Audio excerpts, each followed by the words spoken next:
Welcome to DAX Machina. Join us as we explore the mysteries of this world. Cryptids, monsters, macabre tales, and horror stories abound. Could they be true? Are monsters real?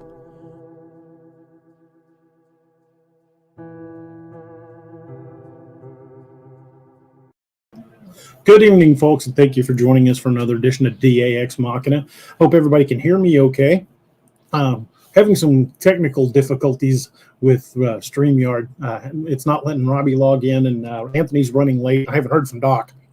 So it may just be me for a few minutes, so hopefully you guys can put up with me for that short a period of time. Again, hope you guys can hear me okay. Everything seems to be working on my end. Hope you guys are doing great tonight. See, we got a pretty packed house already. You guys are awesome. Thank you guys for joining us. Hi, Meg. Smedley Do-Right, Meg Mills, Challen August, Jake Light, David By, the Pink Dahlia's in the house, Lanita Bryant. Hi, Lanita. Pat Murphy. Hi, Pat. The Pink Dahlia again. Werewolf 5674. Lanita Bryant. Hey. Look at Northwood Scripted. Hey, brother. Rolling back through George Jennings and Rosa Jennings. Hey, how y'all doing? Hey, looks like Anthony made it. Hey. What's up, brother? Nothing. Sorry, I was running late. Glitch with Robbie's in. He can't get his camera and his mic. Hey, Mark. Mark just popped in. Quick announcement before we jump into the middle of things tonight. There won't be a show this Saturday or the following Saturday. This Saturday, I'll be in St. Louis. We're going up there to take my oldest son to Six Flags for his birthday. And the following Saturday, I will be in in Paris, Tennessee at the Dogman conference in Paris. So that'll be the next 2 weekends. There won't be a show unless I can do a live stream from the events. So we'll see what we can do about, maybe shooting something live. But otherwise, the only shows that for the next couple of weeks will be the Wednesday shows, which is why I decided to keep them, because we've got a lot of weekend events coming up, especially with conventions coming up. September's pretty booked. Brother, how you doing, man? You doing all right tonight? Yeah, just tired, man. Just, the stuff that I'm dealing with and everything. Well, hopefully it'll get better. Yeah, I don't understand how people's greed gets in the way, really. Just don't get it. Well, it's kind of the eternal thing. You're always going to have to deal with that. I mean, look at me. I haven't shaved. I've been dealing with, I'm letting it grow out, but yeah. How's Doc doing? Have you spoken to him? I haven't heard from him today, so I sent him a text. Let me check and see if he got back to me. Looks like he might have. He's going to be here in a few minutes. He had to drive Lilybeth over to her mother's house. He's on his way back. We'll bump in as soon as I get home. Yeah, I spoke to him yesterday for a little bit, so about that show that we're supposed to be going on. So I didn't know. Rob is coming on tonight, right? Wasn't that or no? Yeah, Robbie's having trouble with his computer. He's trying to get it. He logged in a couple of times before the show even started, but it wouldn't recognize his camera and mic for some reason. So he rebooted his computer, so he's working on it. He thinks that he may have accidentally changed his settings last night, so should have him in shortly. And again, Doc is on his way home, so he'll be joining us too. So we'll just hang out and chat a little bit till folks get here. Yeah, we got a lot of people in. 43 people in. Yeah, we're already loading it up. I've got a bunch of new encounter stories for you guys tonight. Some from a Dogman story from Alaska, all down the West Coast. A couple from Florida, some from up in Maine. So I kind of picked stories from all across the U.S. We've got a bunch of them. So yeah, send me the link. I'll have John come in and read some. Okay. I'm not. No, I'll send it to John. So I'll have him read some. Okay. I read like a robot.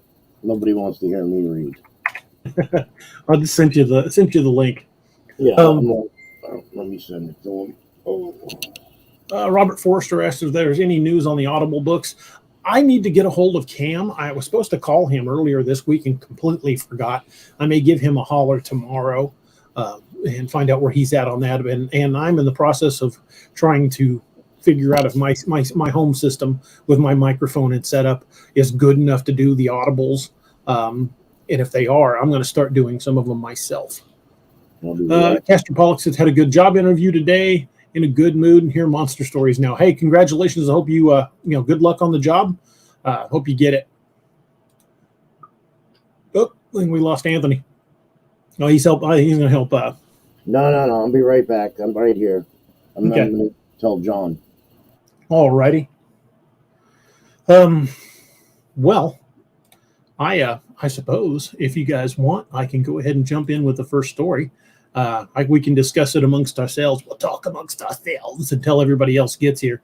So we'll go ahead and jump in with the first story. This one's actually from Fayetteville, Arkansas. It says we've had 3 dogman sightings in the same place at a house almost directly across from the Wesley Cemetery on Highway 74 in the Wesley community. All 3 sightings were from our car at night driving home. The first night we were on our way home from Fayetteville, and it was about 11:30 at night. We were just talking and having a normal trip home. We both became silent as we passed the White House across from the cemetery. I was driving and I saw something huge run across the porch and jump off the end of the porch and do like a barrel roll, then stand up and run across the field. Everything was so fast. All I did was squeeze the steering wheel and take my foot off the gas. Then I floored it. Neither of us looked around, and finally I said, "Did you see that?" My husband said, "Yes." "What the hell was that?" I replied that I wasn't sure.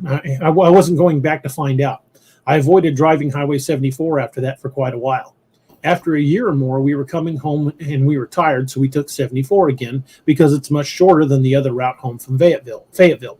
Right when we get to the same house, a huge thing ran across the road on 2 legs, rolled into the ditch, and then galloped off on all 4s. I was like, never again. And of course, after a few months, I drove that way again. I do that same thing. I always swear I'm not going to go a certain direction in there, and end up doing it. And of course, after a few months, I drove that way again. Nothing for quite a few trips. Then after a late movie, it was well after midnight, maybe even 1:30. We passed the house, and something huge ran up the side of the road and stood there, shoulders moving like it was breathing heavy. All 3 times we both felt like it wanted us to look at it, but we refused to turn our heads, so it was all side glances, except when it ran across the road right in front of us. It was big enough that when it was on the porch, it was hunched over and had to go on its hands and feet to jump off the end of the porch. Shape-wise, it was very similar to the werewolves on Van Helsing.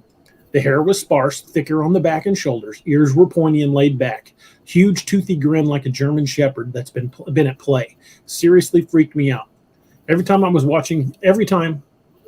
freaked me out every time. I was watching the rearview mirror expecting to see it coming after us. The area is dark, but there is a night watcher in the yard of the White House and at the cemetery, as well as the headlights of our vehicle. The first sighting was on or near a full moon because it was very bright out and the porch light was on. The second and third were maybe half moon, not nearly as bright. All 3 sightings were in the winter or the very early spring, no foliage. These all took place between 1999 and 2000. The weird thing is that the White House is a rent house and never, not once, stayed rented for more than 2 to 3 months at a time. Then we would see people moving out and new ones moving in. If anyone had an outside dog, it didn't last long. I never stopped to talk to anyone, so maybe they rehomed every animal that lived there. I don't know. Now the house has been for sale for at least 10 years and no one is interested. No one keeps cattle down in that valley at all either, which is strange. It's a very green, lush pasture land that sits empty. We've driven home that way a few times since, and it's been empty and haven't seen a thing. Not that either of us want to. And I won't give the name of the person that submitted that. Hey, John. Hey, how you doing, brother? Not too bad. How you doing? Around. I hear you. Like the hat. Hey, thank you. Folks, what do you guys think of that one? That was again outside Fayetteville, Arkansas. Sounds like a girl I used to date. I think you beat Northwoods Cryptid to the punch on that one. I think the girl was a little better than that. Yeah, I guess Rob said he's got no power now. So Robbie has no power now. So hey, he just said send me another link. So yes, we've been getting a lot of storms here now lately. I mean, it's supposed to storm here tonight. Yeah, we got one rolling in right now. It rolled in today, rolled in yesterday. Yeah, rains every day. I mean, yeah, but the bad ones, not like little thunderstorms here. I mean, the other day, man, it looked like they were dropping bombs around the house. It was rattling the house so bad. Yeah. So Poor Gage. We've got a storm front moving in on us. There's Robbie. We've got a storm front moving in on us. It's supposed to hit sometime late tonight. Hey, Robbie, see you got it working. Yeah, that was fun. Well, at least you got it working. Yeah, I had to go. I had to reinstall just about everything. Messenger. It's fun. Well, we're picking up an echo somewhere. Sounds like Alvin and the Chipmunks in the background. It's probably that fan again. Hang on, let me see if I can turn it off. Oh, no, it's not the fan. I'm hearing my own voice, but like Alvin and the Chipmunks style. Oh, is it your mix board? No, it's not the mix board. It's not even on. Do I sound like Alvin? No, it's everybody's voice. Yeah, whenever somebody talks, it's like an echo in the background. Huh. Yeah. I hear it. I hear a small little chatter, but I don't know if Yeah, that's I what hear it it is. too. Somebody got an extra set of speakers plugged in or something? No, No. Weird. that's weird. It's not coming from my board. Hey, let me see something. Hold on. I'm gonna What were shut you my drinking mic earlier? off. Yeah. I'm gonna shut my mic off. Tell me if it still works. Hello? Yep, Yeah, still here. it. doing it. John, I'm Yeah. going to try muting yours. Can you hear it? Nope, still hear it. Hello, hello. Robbie, it's you. It's right, you, Robbie. Of course. When I muted yours, it stopped. Yeah, it's Robbie. Damn you, Robbie. It's me. Hang on, Oh let me well. It's like General Dalton and Steve Garza is in the house. Thank you guys for joining us. Oh, Steve's here. Hey, Steve. Did he contact you yet or no? Did that stop? Yeah, I Yeah, think that stopped. did it. Yeah. Okay. Yeah. Took my headset off, so I'll just have to talk on the. Well, as long as you can hear us. Yeah, I can hear you. Okay. Steve never contacted you yet? I thought to get him on the show. Yeah, we'll do that at another point. I don't want to do it during a show when we're doing encounters. Okay.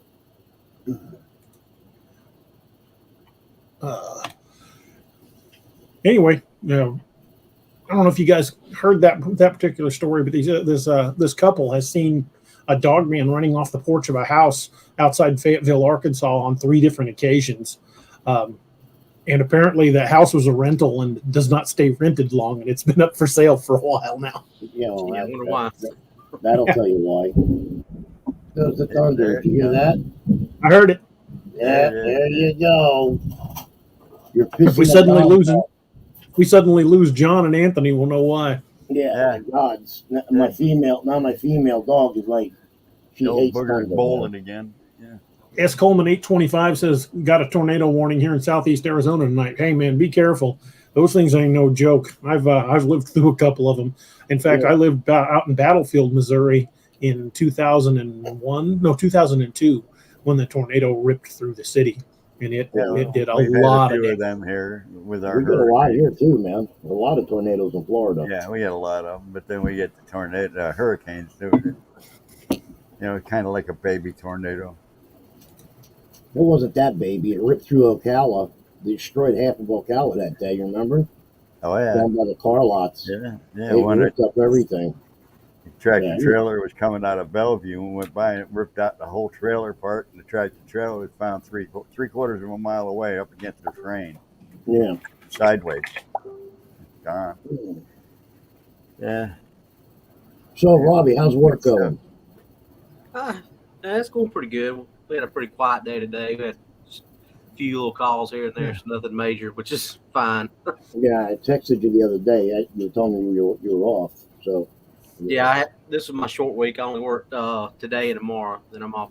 I was off Monday, Tuesday, and then work today and tomorrow, and then work off Friday, Saturday, and Sunday. Nice. Oh, nice. But then next That'll week I got to work Monday, Tuesday, off Wednesday. Or excuse me, work Monday, Tuesday, off Wednesday, Thursday, work Friday, Saturday, and Sunday. So, Yeah.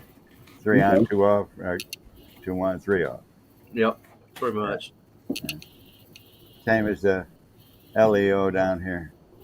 Yeah. Yeah. All right. Sorry, guys, trying to get a few things done while I'm rolling through here. Okay, Robbie, I sent you one. You want to do that one? Yeah, I'll start off. Hey, 3 beers. This is from Arkansas, Benton County. In October of 1972, my husband, our 2 babies, my brother, and I left Leavenworth, Kansas in our 1968 VW van on a camping trip to a recreational area in Arkansas called Beaver Lake. When we finally got there, we found a fairly remote campsite at the far end of the park. We wanted to be alone. We wanted to be alone in the park, and the babies woke often during the night and needed to be fed. We didn't want to disturb any other campers. Shortly after pulling in the campsite, my brother pitched his tent next to the van. The rest of us were going to sleep inside the van. The horseshoe-shaped rocky terrace ledge that rose from around 50 feet to around 100 feet as it curved back around behind the 4 campsites. Because of a mature tree and thick brush, and daylight had trouble poking into our spot. Fast forward to that night, sometime around 3:30 a.m., I heard some animal sounds on the ridge that I thought were being made by coyotes. The babies were asleep and all was quiet otherwise. I peered out of the window but couldn't see what was making the sounds because it was so dark. Still hearing odd yips and howls, I laid back down on the back seat. Moments later, there was a huge crashing bang on the van wall right next to my head. My husband leapt up out of a full sleep. My brother bolted out of his tent and jumped into the van with us. We were all in a huge panic, looking in every direction, trying to see what had hit the van like that. My brother finally yelled that he saw something moving behind the van. We all turned just in time to see a large shadow moving about 20 feet behind the van from left to right. After about 20 minutes that had passed without any of us seeing movement out there, my husband and brother went out to inspect the van for damage, but found none. When we started hearing pounding steps coming from the bushes about 50 feet behind us, the guys eased back into the van, or into the front seat of the van. That's when my husband turned on the headlights and stepped on the brake pedal for the rear light. Instantly, there was a huge commotion. He started the engine, and that's when the glow from the headlights, we could see a hairy thing 10 feet away and coming towards the van. As it got closer, its silver-tipped hairs glistened in the light. It had a grayish streak from its shoulders down its back to its buttocks. The creature was walking on 2 legs, was around 7 to 8 feet tall, and had a barrel chest and skinny legs. It never gave us a good view of its eyes, so I can't tell you what they look like. I could see the face was not ape-like, it was dog-like. Its ears had tufts of fur on top of them, and it was very human-like in its movements and general body structure. It moved smoothly and quickly around the back of the van, where it followed the base of the ridge away from us. That's when it let out a menacing huff and a low rumbling growl like a dog. Instantly, my husband and brother bolted from the van, trying to get a better look. That's when a shower of gravel came at us. My husband and brother tore back into the van and burned up the road, getting us out of there. I kept looking back in the back window, and they looked in the rearview mirror, but none of us ever saw it again.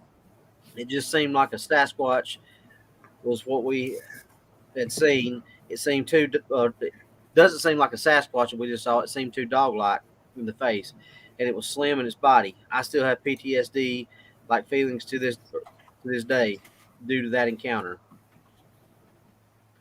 Yeah, I can see how that would freak you out. Yeah. Okay. I got one question. Shoot.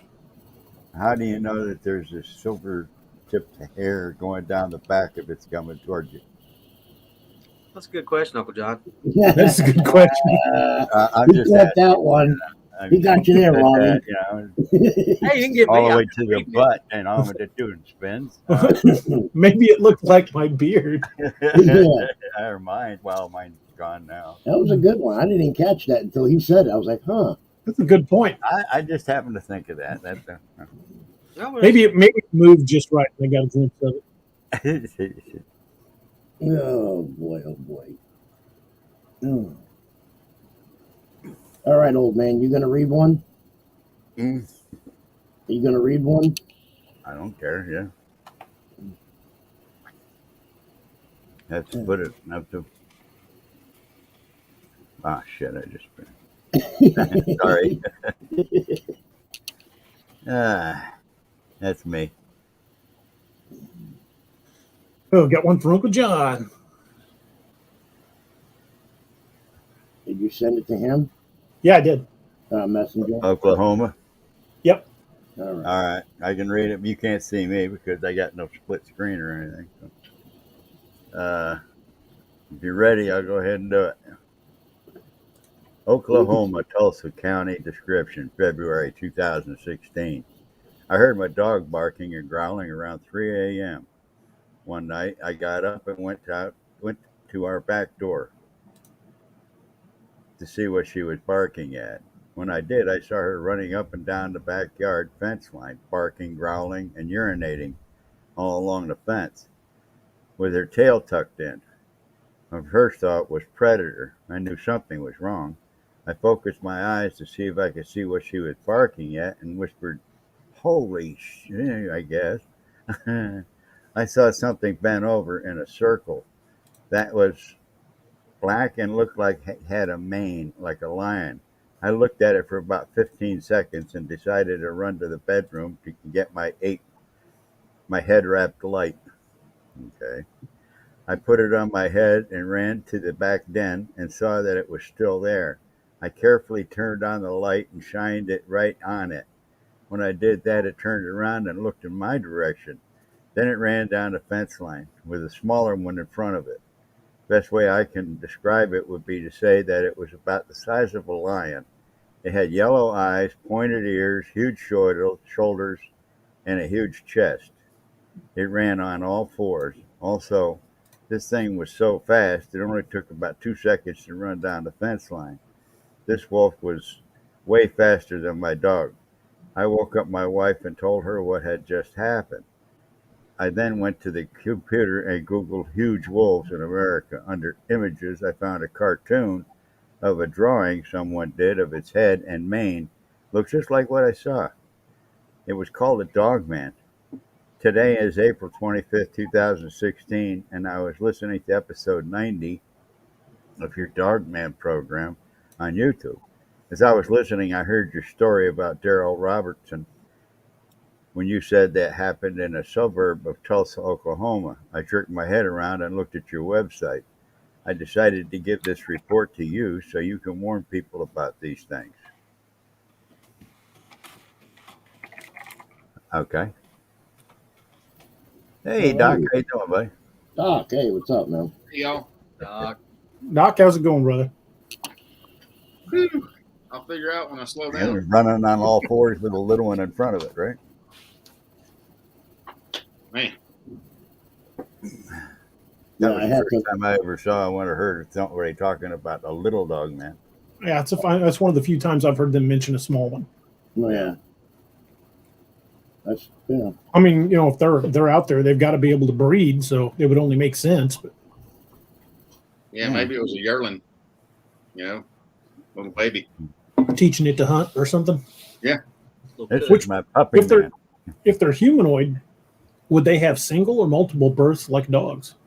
Is it going to be a litter? Good question. Yeah. Would it be a litter or would it be, single or rarely twins? Yeah. Yeah, really think about that.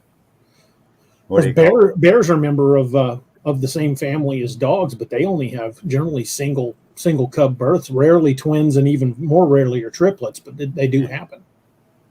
What would they call them, though? Puppies? I guess dogmen pups, Yeah, pupman. pupmen, No, that does. I mean, it does. Beg dog boys. Yeah, dog boy. I mean, how many? Come here, dog boy. Let's look at anatomy on a dog. I mean, how many sets of teeth do they have? You know, I mean, if it's a dog man humanoid, they might only have two. You know. Yeah. Willamette Valley Cryptid says single birth of humanoids. But if they spend as much time on all fours as they do standing upright, which do they qualify as? Well, Right. if American Werewolf in Paris is to be believed, they have multiple. Pink Dahlia says, with their seeming increase in numbers, I'm guessing litters. She may be onto something. Yeah. Yeah, I didn't know. Who knows? Who, Werewolf. Or, whatever. I Not don't know. that was a good one or anything. yeah, Throwing it I out saw there. that movie. Yeah, that was good. I'm far from a dogman expert, so I don't know. I didn't even know we had dogmen here in Florida. Honestly, I've got a couple of stories from Florida. what part of Florida? Speaking of not, One down kind of south central and one up in the Panhandle.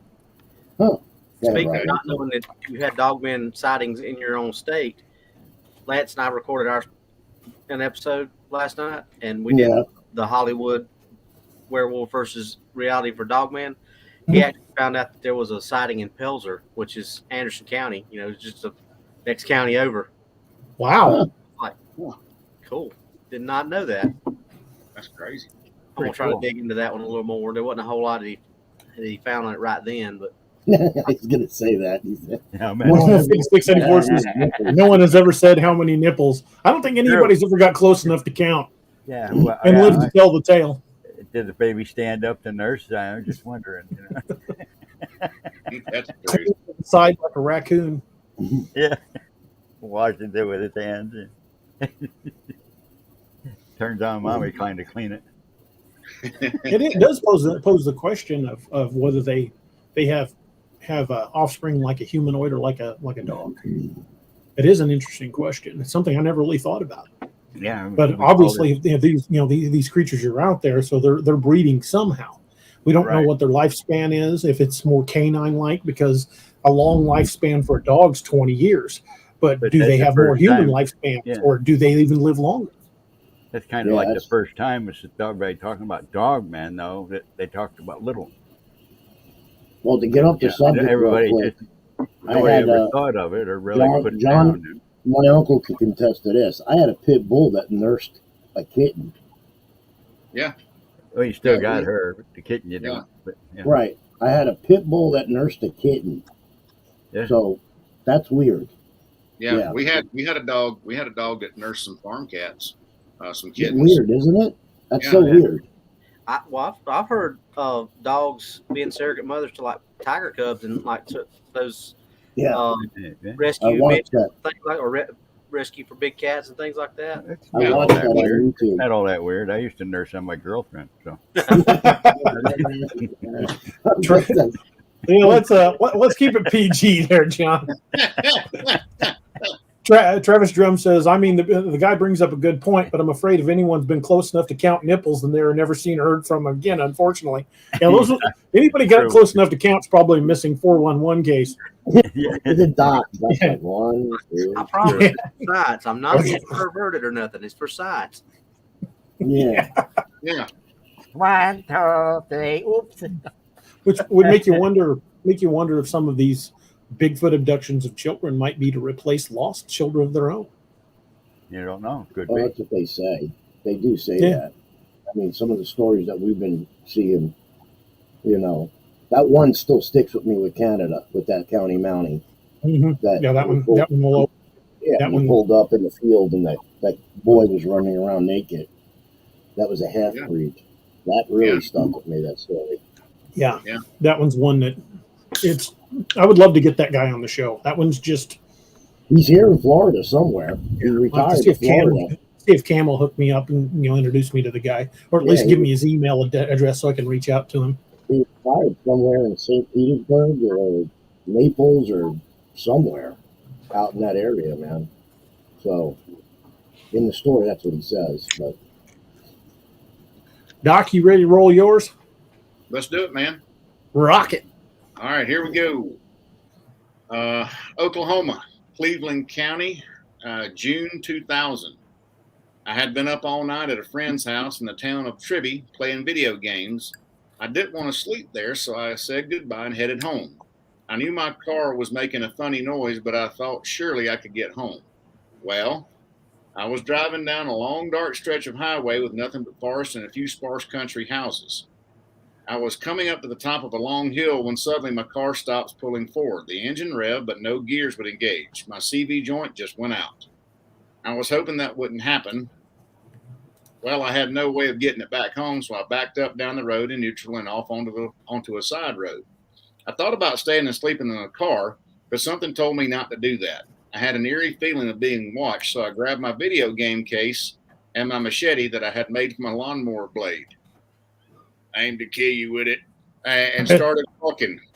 Some folks calls it a sling blade. I calls it a Kaiser blade. Mm-hmm.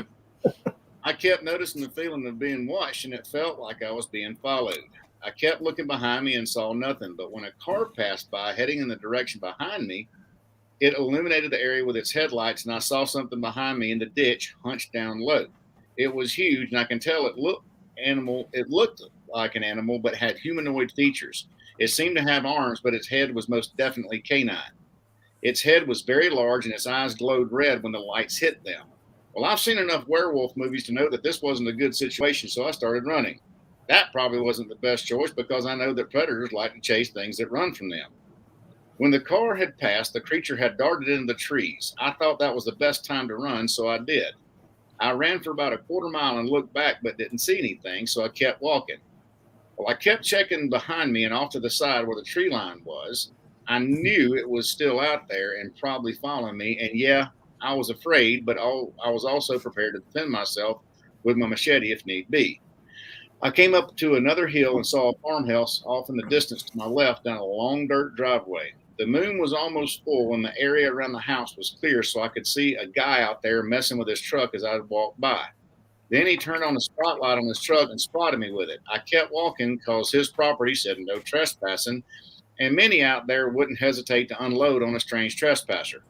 I knew it was close again, possibly closer now, and I was about to turn around and face it when another car came over the top of the hill and passed me by, going behind me again. I followed the car with my eyes and noticed this time it was a cop, so thinking quickly, I dropped my machete on the edge of the grass and waved. As he passed, his lights hit the ditch as well, and I saw that the Dogman was very close, but it darted into the trees again when the light hit it. Thankfully, a moment later, the cop stopped and turned around. He came back and asked me what I was doing out there, so I told him what had happened with my car. I didn't mention the Dogman, though. He may have thought I was crazy, but I asked him for a ride home. He agreed after wanting to go check and make sure my car wasn't blocking the road. After we checked it, he agreed to take me home. I don't know what might have happened that night if he hadn't shown up, and it was the only time I was genuinely happy to see a police officer. That was Robbie. Robbie, you were behind them the whole way? Yeah. I want to see what happened. No. I'm curious. Yeah, we have somebody in here that thinks you work for the government. Hey, Who does Dean Roberts work for in the government? At least he had his John Deere machete. You know? I'm a medically retired cop, but I'm a full-time writer now. Josh Dalton says, Doc, how's your dog? Got your gas mask handy? Yeah, bless his heart. He's doing pretty good. He's on the mend, I think. But yeah, no more alarm red down here. No more bio warfare down here, thankfully. I thought about you today, Doc. We were doing dog training and had both of our dogs from our department, and they both at the same time. I'm like, oh, man, I know what Doc felt like the other night. There's nothing worse than surround sound farting, man, from a dog. That's right. Try riding in a car with my sons. Oh, mercy. That's horrible. With Anthony.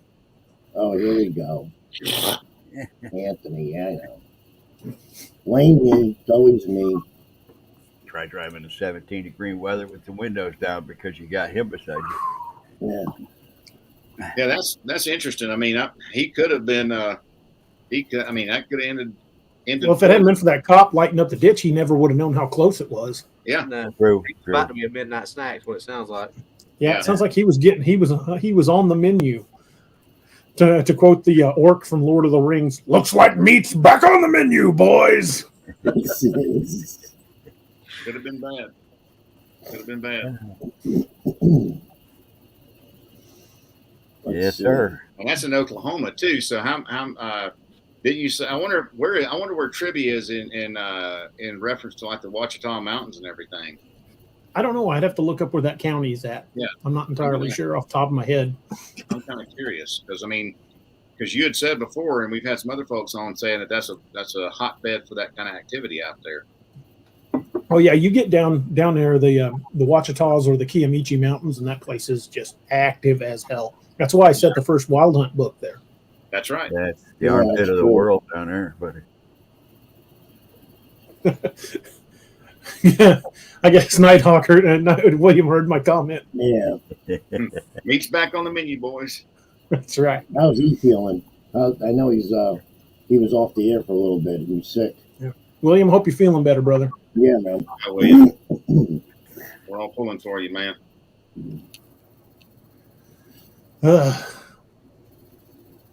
David Bice says Cleveland County, right? I think that was Cleveland County. Yeah, Cleveland County. Yeah, I have to look that up. David Bice, I guess, is looking it up. Well, David, if you find where Cleveland County is, just post it in the chat and we'll mention it. Northwood says, I have a few stories about working the graveyard shift on the flight line. Some of those guys were experts in biological warfare. I thought it was going to be cryptid related. Yeah. Instead, it's just another fart story. Christian Redondo says, I wonder if dogmen get sciatica. If I got turned into a werewolf, I would be a werewolf with a bad back. It could answer why they're pissed off, Yeah. Castor Pollux 15 says, hey, I'm not far from Pelsner either. Next county over from me, I'm in Greenville County. Yep. Pelsner's in Anderson, Greenville, that whole Tri-County area. So, like I said, yeah, Lance hit me with that last night, and I was like, What's her I'm sorry, what was her last name? Christian's last name? David Bice says it's outside OKC, Oklahoma City. What was Christian's Lene, last name? I'm sorry. Hey, we are really happy to hear that. Earlier. That's great. Her last name's Oriondo? Is that how you say it? Arredondo. Oh. All right. Christian Arredondo. I went to school with the kid named Anthony. That's why I was like, huh. Lene, we are really happy to hear that. I'm glad the test results were negative, so we're really happy for you. Yeah. Me too. I saw it online good earlier. News, finally good news. No kidding. I mean, all the stuff that's been going on, geez. Yeah, it's been one bad news after the other this entire year. Oh, it's been with you, me, John, Doc, with the business trying to get it up and going and get it's been rough for everybody, man. Amen. Nighthawk, yeah, it definitely has. Nighthawk High Strange just says, do you think Dogman has to mark its territory as often as real wolves? I would think so. Because there's so many stories about dogmen competing for territory with Bigfoot. I would guess that they do mark their territory. And hey, Bettina Moss is in the house. Hi, Bettina. How are you doing? Thank you for joining us.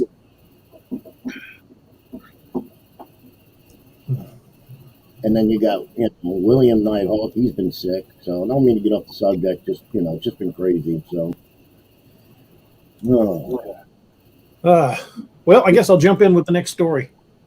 You guys ready? Let's do it. Go for it. This one's from Osage County, Kansas, summer of 2016. It says, I was driving home from doing some shopping in a nearby town and was all alone, just driving and listening to the radio. It was just before sunset on a beautiful summer day.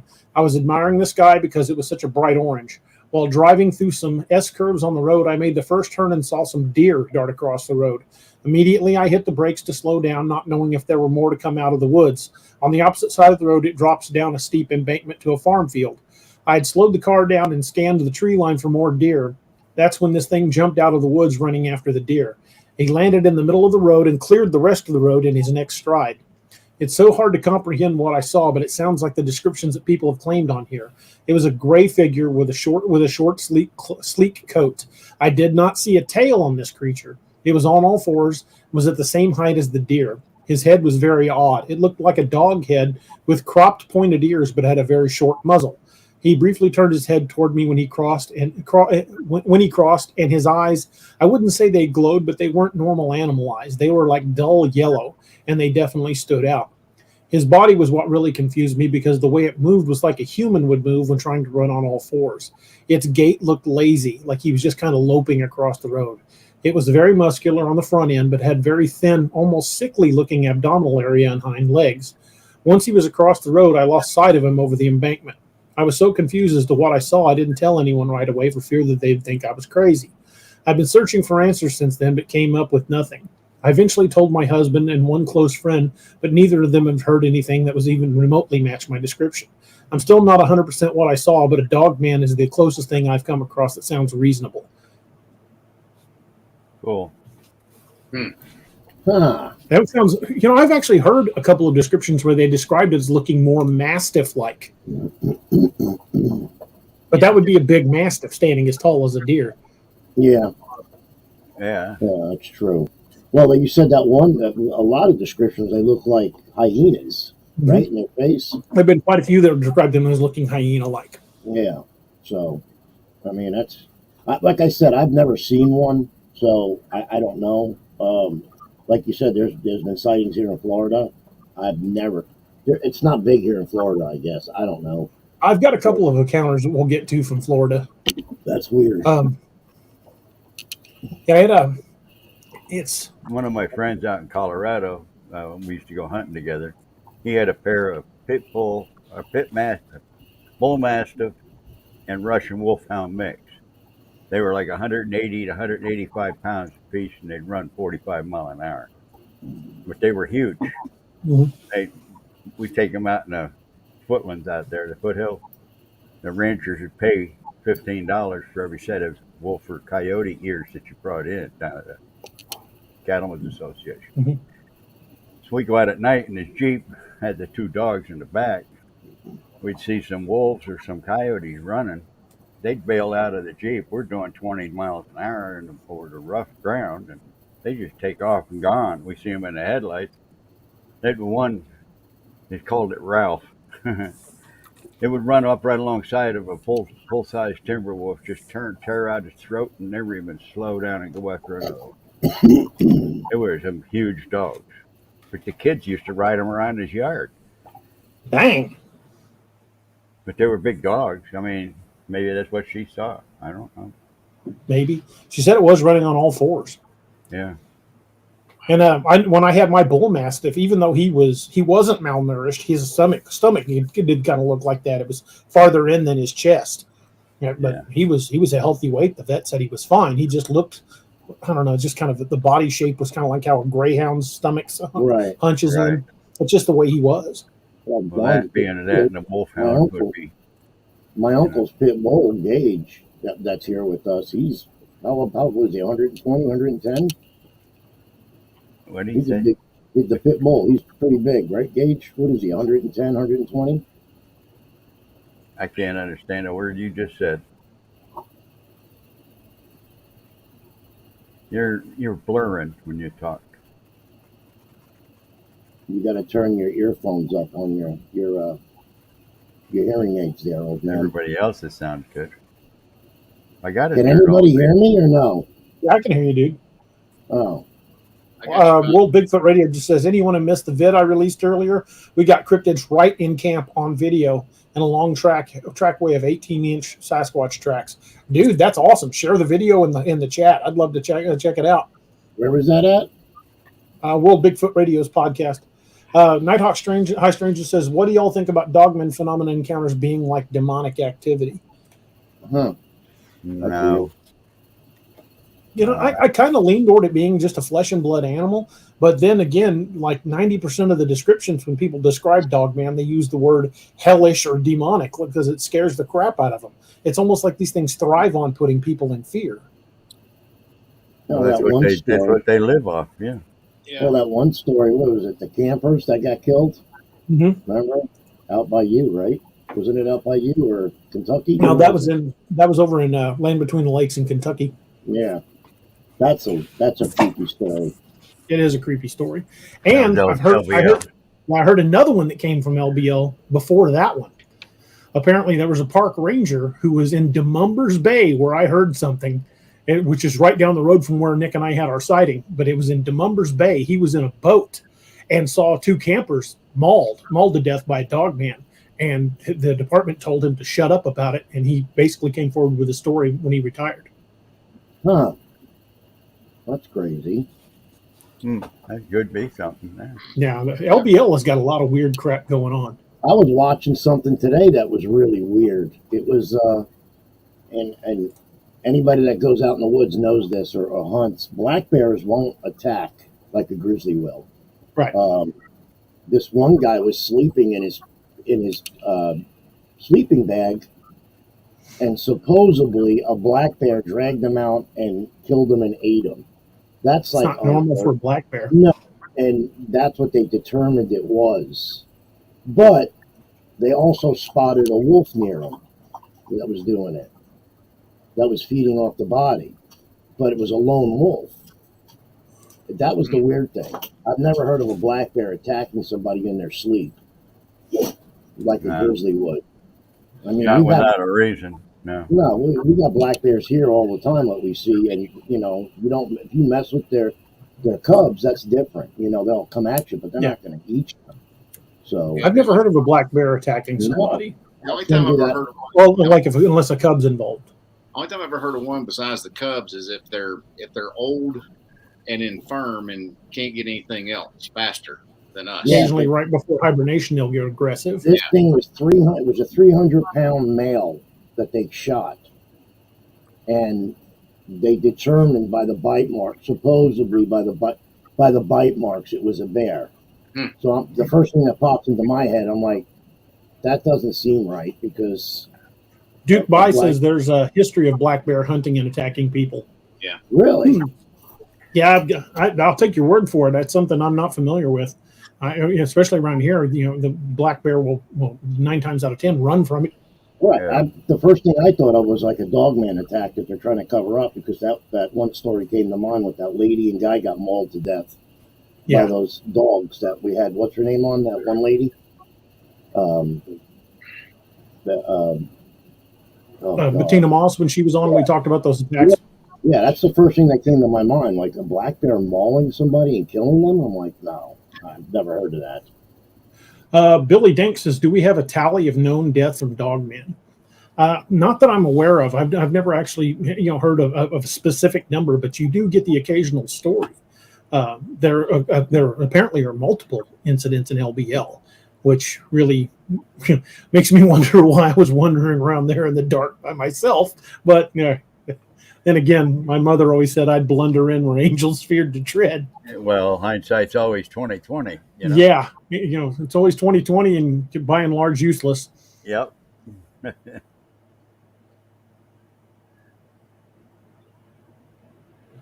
Yeah, there's one here. I know Jersey has a lot of black bear sightings, especially in neighborhoods. I know that. I've watched that.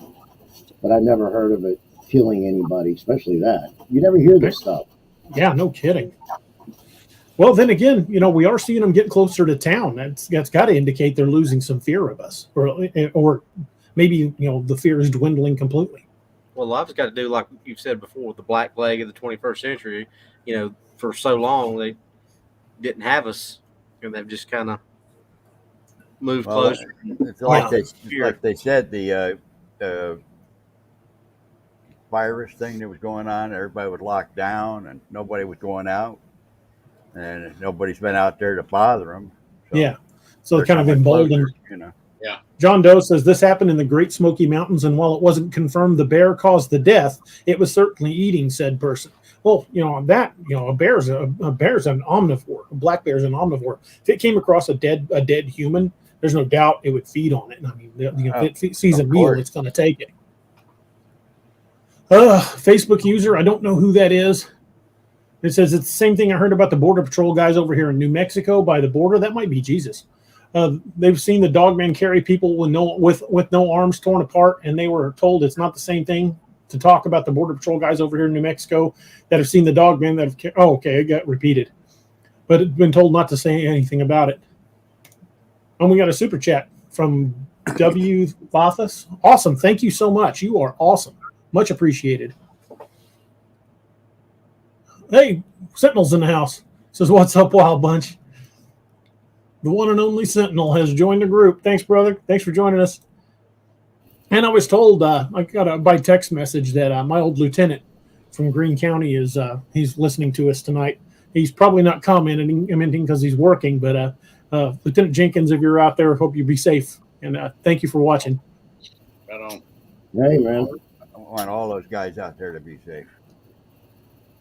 Northwoods Cryptid said there's a 22-inch track. Hold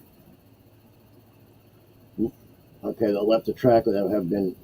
That was a comment on World Bigfoot Radio's comment earlier that they found 18 and a 22-inch track in Alaska, which is freaking awesome. I'm definitely going to have to watch that. That's on what? What channel is that? World Bigfoot Radio. All right, I'm going to check it out tonight. Hey, Anthony, do me a favor. Go over to YouTube's YouTube channel. Pull up World Bigfoot Radio's channel and share it in the chat. Okay, let me try to do that. Robbie, I think you're up, brother. Yep. All right, this is from Matanuska Valley. Hope I pronounced that right, in Alaska. Description: 10/27 of 1998. My encounter took place many years ago. I never had the faintest explanation for it until a couple of months ago when I randomly stumbled across a Dogman on the internet. I was in my early 20s, working swing shifts at the time, commuting about 100 miles each way. So it was usually around 2 in the morning by the time I got home. I saw the monster, as I called it, on the northernmost section of the Trunk Road in Matanuska Valley in Alaska. This area is roughly smack in between the towns of Palmer and Wasilla. I was only about 10 miles from home at that point, so it must have been around 2 a.m. Trunk Road is a narrow 2-lane road consisting of nothing but twists and turns. The surrounding terrain is somewhat swampy and thick with black spruce. It was late October, a couple days before Halloween. There was no snow on the ground, but it was cold enough to be wary of ice. I was driving an 82 Subaru station wagon going about 20 miles per hour around a curve when my headlights caught a large, dark figure up ahead. I'm bad at judging distance, maybe 6 car lengths away. I instinctively let off the gas, coasting closer. At first, I assumed it was a moose, as the area is infested with them. But no, it was standing upright. Bear, then? No, not a bear. It looked so strange, tall enough to be uncommonly large for a bear, but far too slender, and it looked like it had spikes running down its neck and back. A Halloween prop? Odd, but effective place for one. All those thoughts ran through my head in a fraction of a second. The car was still coasting closer, and I could see more detail. It was standing in profile, gazing across the road. I could clearly see its wolfish muzzle, large, upright ears. The spikes on its back were, in fact, clumps of fur. Its spine curved in a smooth, very natural-looking way. It was standing in the ditch, inches from the pavement. Because I was focused on its upper body, I did not recall anything about the back legs or if it had a tail. I did see its front legs, though, were very doggy looking, hanging awkwardly down and slightly towards the front, exactly as you'd expect if a dog stood upright. While it clearly had a canine look, it was also something off about it that I cannot quite articulate. It was perfectly still, and at this point, given the proximity to Halloween, I was quite convinced it was some sort of Halloween prop, because it was clearly not any kind of existing animal. I was deeply impressed and gently stepped on the brakes, intending to stop and examine it closely. Then it turned its head towards me. In the tiny fraction of a second that it took for it to swivel its head, I knew I had made a terrible mistake. The fluidness of its movement removed any and all doubt that this was some kind of prop. It was horribly horribly, terrifyingly alive. The pale off-white glow of its eye shine and the headlights destroyed any possibility of a human in a costume. I think I sat there gaping at it in shock a few seconds, the car barely moving by now, but still inching closer. As I was almost upon it, I think I could have leaned forward and touched the car or touched it from the car if I had wanted to. I had to look up and see its face again. I'm a bad judge of such things, but I'm about 5'4", and it was a hell of a lot taller than me. Tall like a polar bear, standing 7 to 8 feet. I really can't say I snapped out of my trance and slammed on the gas. The car fishtailed, and I prepared myself for death by monster, as I was certain I'd end up in a ditch. But the tires caught the pavement, and I drove like a complete maniac on the way home. On the way home, I did not look back, and I've only been on that section of road a few times since, never alone and never in the dark. For the next several years of driving that commute, I went 20 plus miles out of the way to avoid Trunk Road. The thing never made any aggressive moves, but there was something about it that felt very, I don't know, predatory. I never saw anything remotely like it again and never heard any stories about it in that area.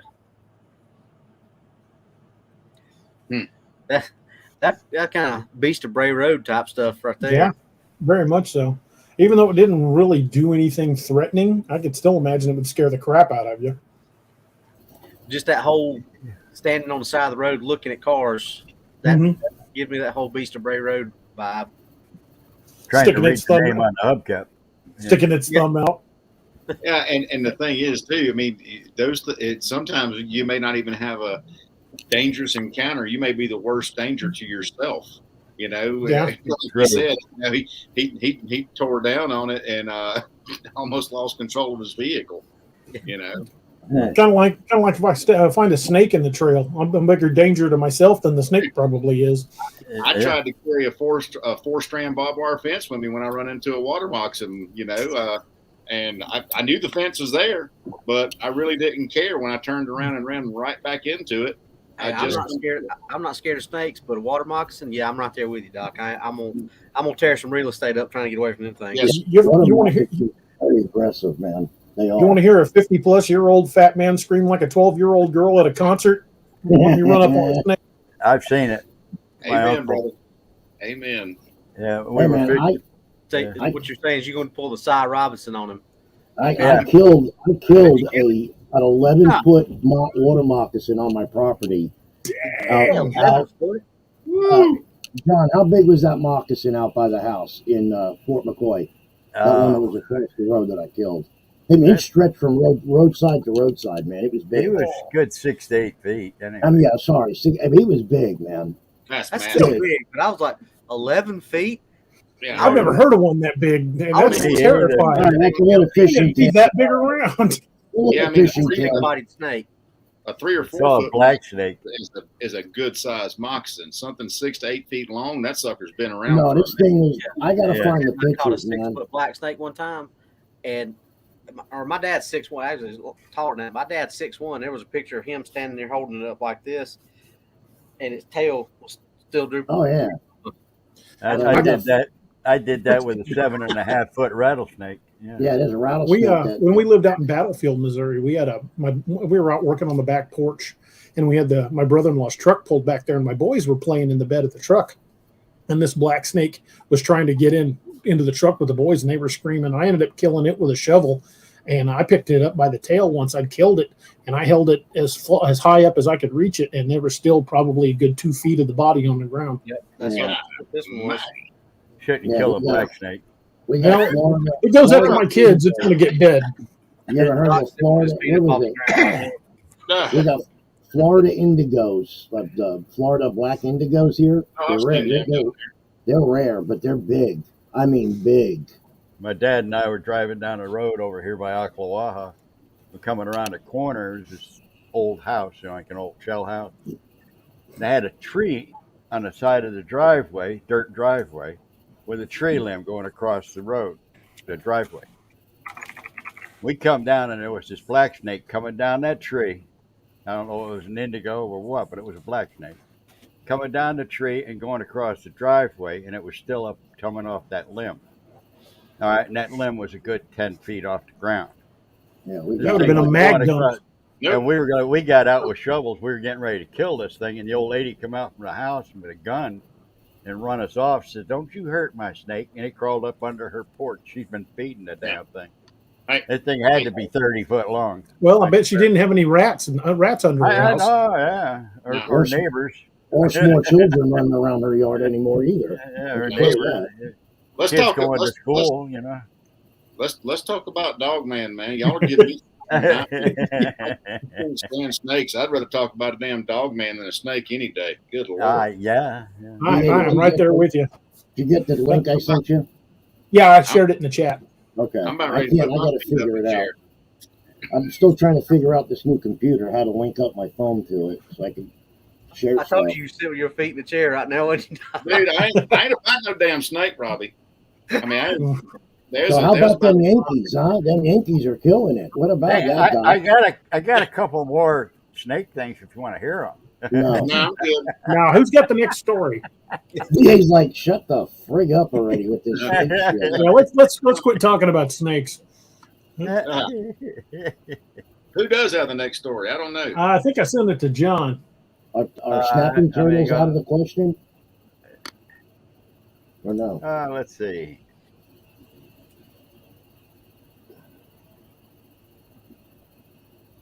Oh, yeah. Let me see here. That's Washington, Snohomish County. Is that the one? Yeah. Okay. 1998. My first encounter happened late at night while driving home to Snohomish from Sultan, the two towns being about 10 miles apart. I was with my mother and we had just finished shopping, dropping a friend off at her home in Sultan. It was late October and there was an unusual storm going on that night that everyone talked about the following day. Tremendous cloud-to-cloud lightning and a very cold, dry wind with no rain. Bright flashes of light, loud thunder, and lots of leaves blowing around. After dropping our friend off, we were on a stretch of the road that's very dark, with farmland on either side of the highway, Highway 2, and both sides having densely wooded hills. We were driving a 91 Honda Accord, and at this one particular spot in the road, something caught my eye. Off to the left side, which was a farm field, and there was a break in the guardrail for a dirt road going into the field. Right when we were even to this break, I saw what looked like a huge dog coming up. And right then it ran in front of our car and I hit it. We could see the top of its back, which we both swear looked more like a hyena at that point than a dog. It had to be huge to see its back over the hood of the car when you're sitting pretty low to the ground in a Honda Accord. Its fur was shaggy brown and mottled with dark spots, just like a hyena, and its front seemed higher up than its back. The headlights lit it up as it ran right in front of our car, and we could feel it get hit, but didn't see it go either up in the air or off to the side or right side of the car. It was running from the left side of the highway to the right. We were driving westward. It sent my car into an uncontrollable swerve back and forth into the oncoming lane, and I just prayed that I could get it under control to keep from getting into a head-on collision with what looked like maybe a Ford Aerostar van. A calmness came over to me, and I felt like my guardian angel had taken control of the steering because we missed the van by just a few inches. After going a little ways further, we were both so shook up I pulled off to the side. My mother wanted to go look for the dog because we both love animals and felt bad about hitting something. But I had the bad feeling about looking for this dog because it had looked so strange and I was afraid of it. It was dark and stormy. It didn't feel safe and I just wanted to get back home. We got back in the car and stopped at a little gas station when we first got into Monroe, which is the next town between our town and Sultan. We got out to look at the front of my car, thinking surely there would be some evidence of hitting something that large. We were going the highway speed when we hit it, which is 60 miles per hour, like a dent, some fur or blood, but there was nothing. Nothing there, not a scratch. The whole thing had a very supernatural feel to it.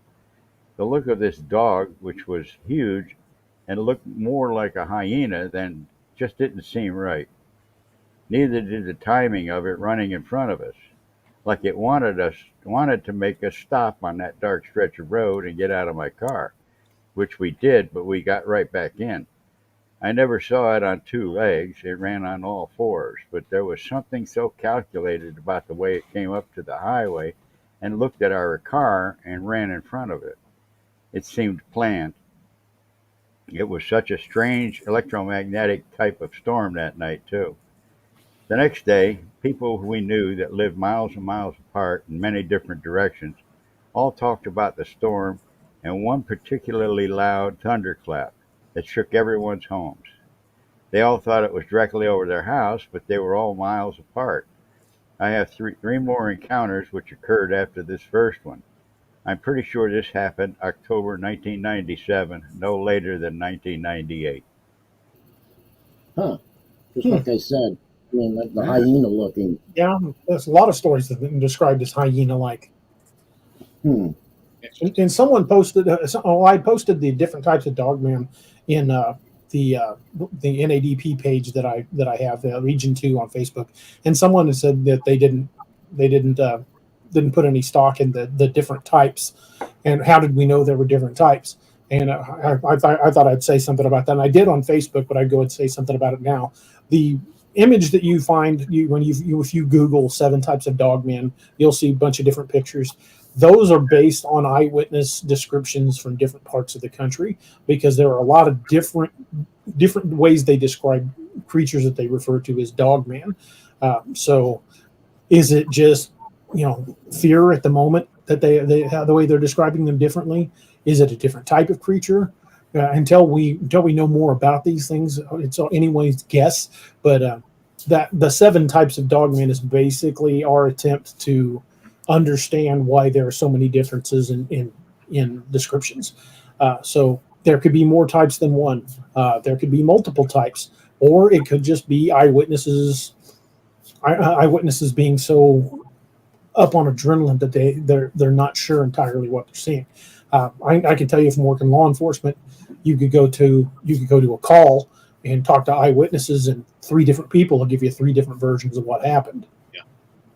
Absolutely. So right now, all we have is theory about Dogman. So the 7 types of Dogman is the best theory we have at the moment.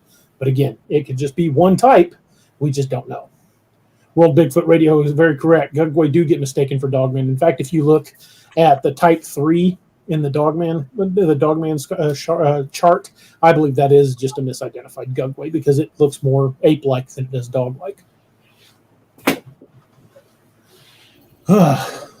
Speaking of Gugway, I guess they're having a problem up in Alaska. Really? People missing their head. The people what? They got some, I guess, hunters or people going out hunting. There's like 3 accounts of people. They're finding these bodies with no heads on them. Huh. Yeah, I just heard about it today. Yeah, find that. Send me the link. I would love to check that. So, and there was a lot of Bigfoot activity around the camp, they said, that they were hunting. Wow. They went in. It was that's very much like the Nahanni Valley story. I want to check that out. Yeah. That's crazy. One thing about that story that John just read that I find interesting is when they say that they hit it and then practically lost control of the vehicle, but then they could find no damage or no blood and fur. So Yeah. now I have seen people hit deer and not leave blood or fur, depending on how fast they were going. But they said they were doing like 60 miles an hour. You would think there would be some blood or fur, or at least damage to the vehicle, unless they caught it just as a glancing blow. Well, it depends, where you come from. You can run over a deer down here, and it's like hitting a dog, but they're so small. But you hit one in Pennsylvania, and we hit one with a Dodge Charger. Dang near took the roof off.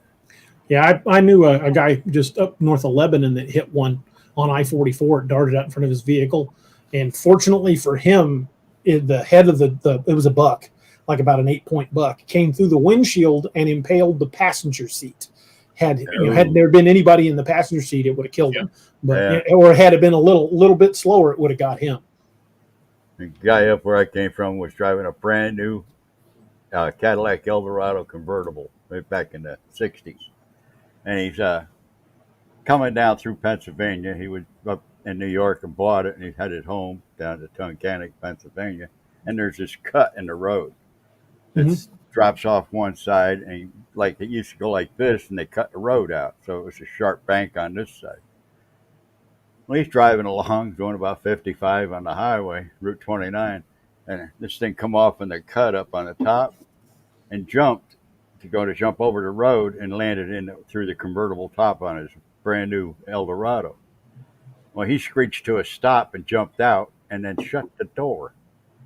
This deer, they had to come and kill it finally because it broke legs and everything else in the car, but it tore the inside of that car all throughout. Oh my God. There wasn't anything left of the inside. Wow. A brand new car had about 40 miles on it. Wow. Tommy boy. Yeah, Tommy boy. That's what I was just thinking about too. I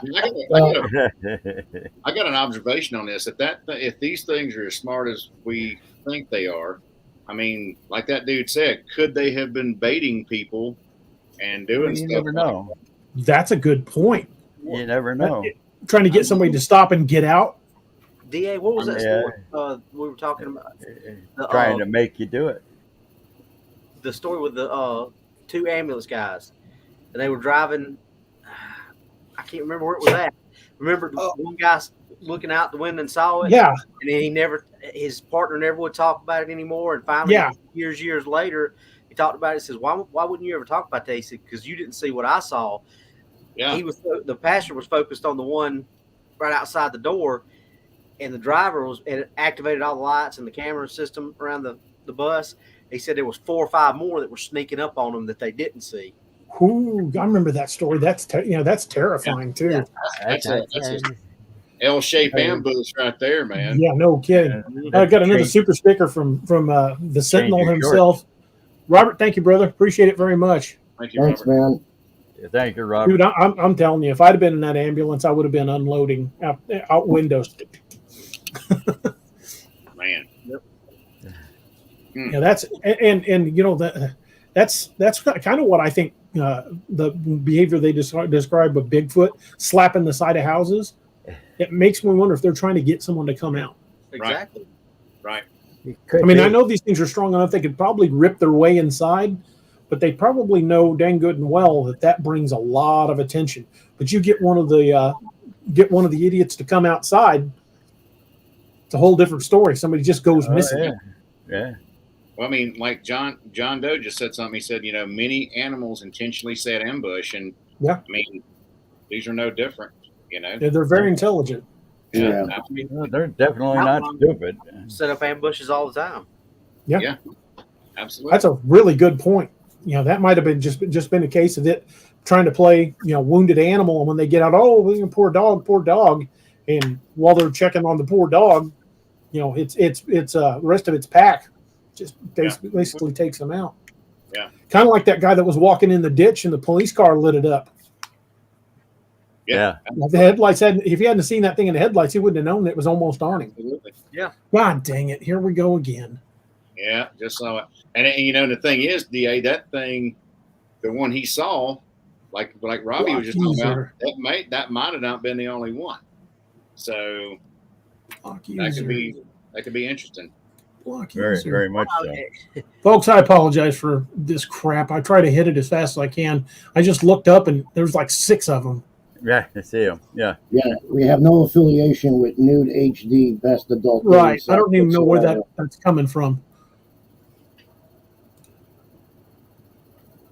I mean, it'd probably be good for the podcast. We get a lot of viewers, but no, we don't have any affiliation with them. Anthony, quit clicking on them things. There's a reason his camera's blocked out right now. Yeah. That's not right. Oh, my God. I'm trying to get all these blocked real quick. Well, Doc got blamed for it. Yeah, look, Robbie Miller just put it. He says, Doc, you're sharing adult side of chat? Oh yeah. Oh yeah. I'm hot for those sides, man. Hey, Doc, while I'm getting rid of all of these, would you mind going on ahead with the next story? Absolutely, man. All right. Next story. Oregon, Lynn County, March 2017.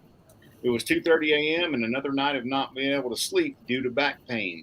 I was lying on my side reading when my very close by neighbor's motion detector light turned on. This happens from time to time.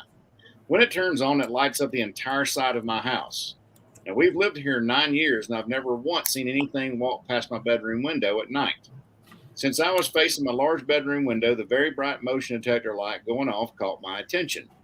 I looked up and saw the side silhouette of a dog man. I said, holy crap. It was walking past my bedroom window. I saw it from mid-shoulders up. The shoulders were huge and its head was huge. It had pointed ears like a German Shepherd dog and a long snout. Its mouth was slightly open as I saw a large tongue that seemed to be lolling from to the side of its mouth. When I saw the creature and spoke those words, I could swear that thing slowed down, smirked, and then kept going. That's all I saw that night. Last week, though, while in my bedroom again, I heard something huge land on the ground behind my bedroom wall. That wall has no windows. I heard deep, kind of raspy breathing. I started praying, pleading the blood of Jesus over my house, grounds, around it and all. I do this most nights, but sometimes I forget. I'm awake most nights until 3 a.m. or later due to having severe spine issues as well as fibromyalgia. We live in a lovely manufactured home community. There are lots of trees around here, and it's very close to canals, large open fields, and woods. I know this is what I saw, but the fact that I saw it has left me amazed. Why is that when so many are also seeing them? I guess I just thought since I'm in the house most of the time due to my health, I would never see them. The space between my neighbor's house and ours is about 10 feet. My husband went outside weeks later, once I got the courage to tell him this had happened, and measured the area by the window. That dog man had to be at least 8 feet tall. What concerns me greatly is that no one in the police department or government will alert people to their existence. People are walking around here feeling a false sense of security. I know I did. I won't even try to walk outside anymore, and yes, I've cautioned my neighbors, the ones with the security light. I can't think of any other details right now, but it's important for you to know that several years ago, a homeless woman was camping out down by the river here in Albany. She was found dead and her tent was really torn up. I believe the police report in the newspaper said she was torn up as well, but I honestly can't remember any of the details. To the best of my knowledge, no one was ever caught for that crime.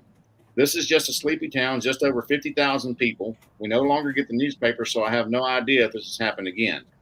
I do know that a couple was down by the same area and saw a dog man. It really frightened them badly. I heard about that on another YouTube channel. I just want people to be aware so they don't go out at night anymore, especially near the river. But then we're not near a river, and I saw one in the middle of the night. Thank you for reading this report and for doing all that you do to make people really aware of what is really going on out there. That's a big dog man. Yeah. Yes, it is. And if I was laying and saw it outside my bedroom window, even if it was across the neighbor's place, I'm pretty sure there'd be some interlocking fields of fire going on. I'd have to pay for some new siding or something, man. That's for sure. Changing your shorts at the same time. Yeah. That's crazy, man. Ooh. That is crazy. And that's up in Oregon too. So Pacific Northwest area where there have been quite a few sightings up there. Well, You know, not the that far bad from thing Alberta, is, you know. So the bad thing is if I'd have known about these things when I was a kid, I mean, I'd heard of Bigfoot and stuff like that, but I didn't hear about Dogman until I was an adult. If I'd heard about these things when I was a kid, growing up on the farm, we didn't have central heat and air. We burned wood in the wintertime, and in the summertime, you had a box fan in the window if you were lucky. Yep. So we slept with the windows open all the time. Yep. So did we in PA. Yeah. Mm-hmm. Yeah.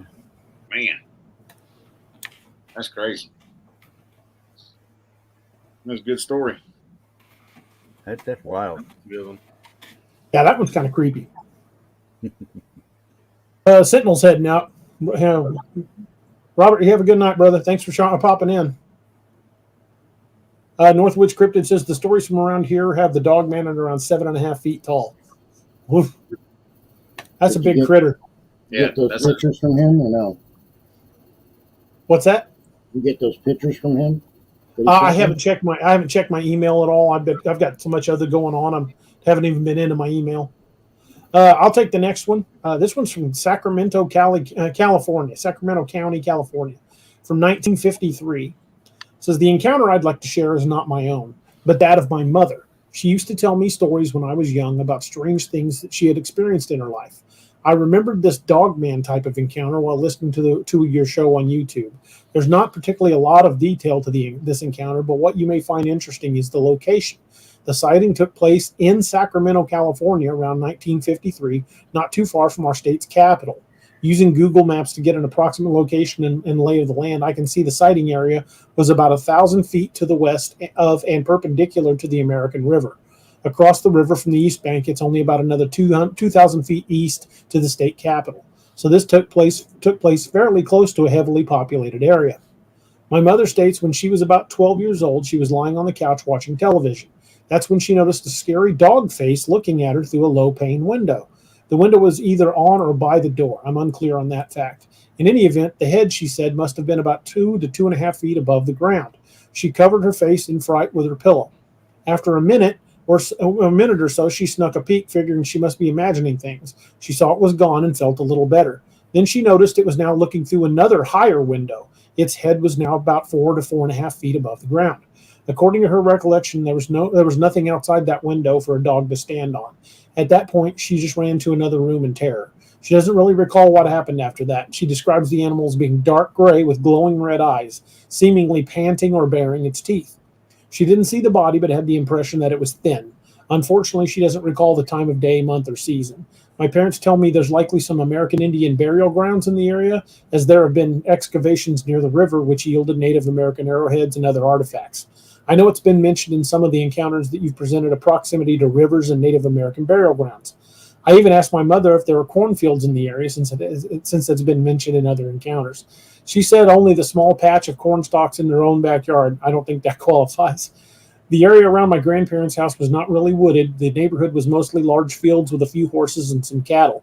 The areas around the river is wooded now, though, and was probably a lot more so in 1953 than it is today. Another paranormal story about this area is on the Monster Quest episode detailing the Mothman.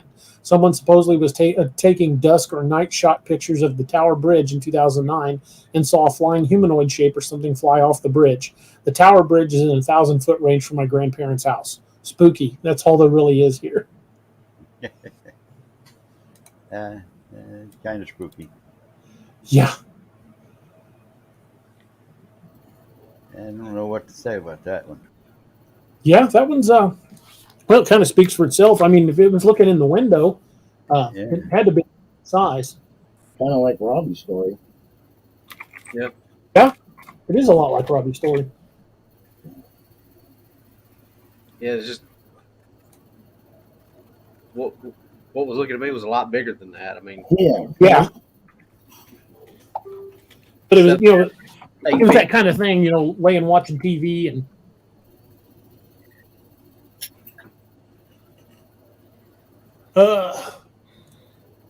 Let's see. See if anybody had any comments on that one. Sorry, I was working on something else. I'm looking.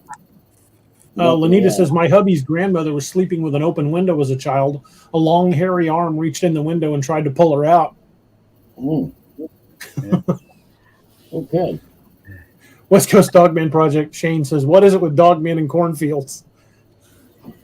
But one of the scariest scenes in Legend of Soggy Bottom was when that, watching it as a kid anyway, was when where the guy was in the bathroom and it reached in its arm in the bathroom. Man, yeah, I saw that movie after I'd had my sighting, so that messed with my head when I was a kid. I bet it did.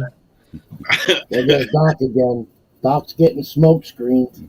Oh man, whew. I bet. Well, at least he was on a toilet when it happened. Sitting there just doing his business. It didn't have to ruin his pants. As long as he took care of the paperwork, Yeah, he was on the commode already.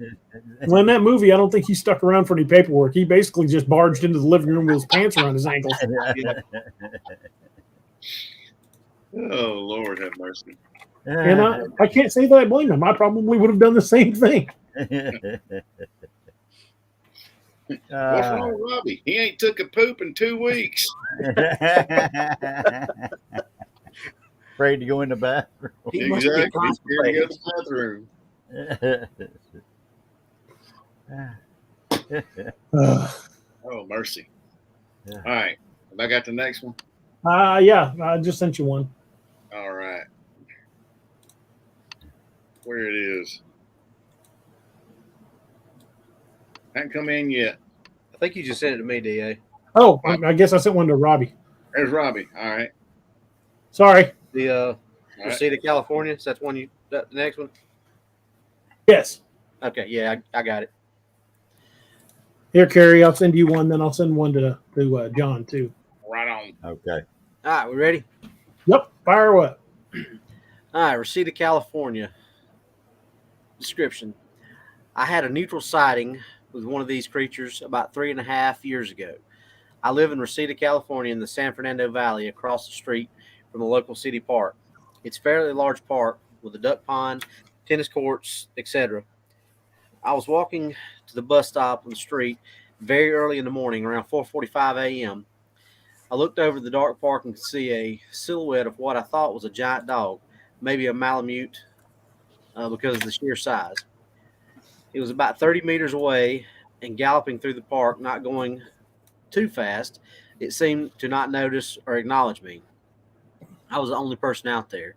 The longer I watched it run, I realized it wasn't a dog or a coyote. It looked very wolf-like, very long and lanky front legs, and the rear was very short, almost like a hyena, but it was large.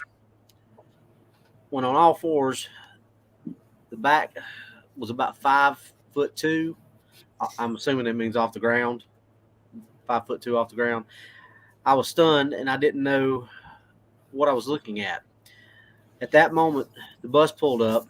I thought I was seeing things. When I sat down in my seat and looked back at the park, I could still see it galloping through the grass, and it disappeared in the darkness as the bus drove off. I told myself for several days I was crazy and saw a large dog. Less than a week later, my husband and I were walking our dog through the park in the back area where there was a small grouping of trees. We noticed these huge claw marks, or a huge claw mark looking scratches that ran all the way down the trunk of the tree, or at least 3 of the trees. There were huge gashes that went all the way up about 10 to 13 feet. We had never seen anything like this on trees before. Over the next several weeks, the trees that had been scratched had died.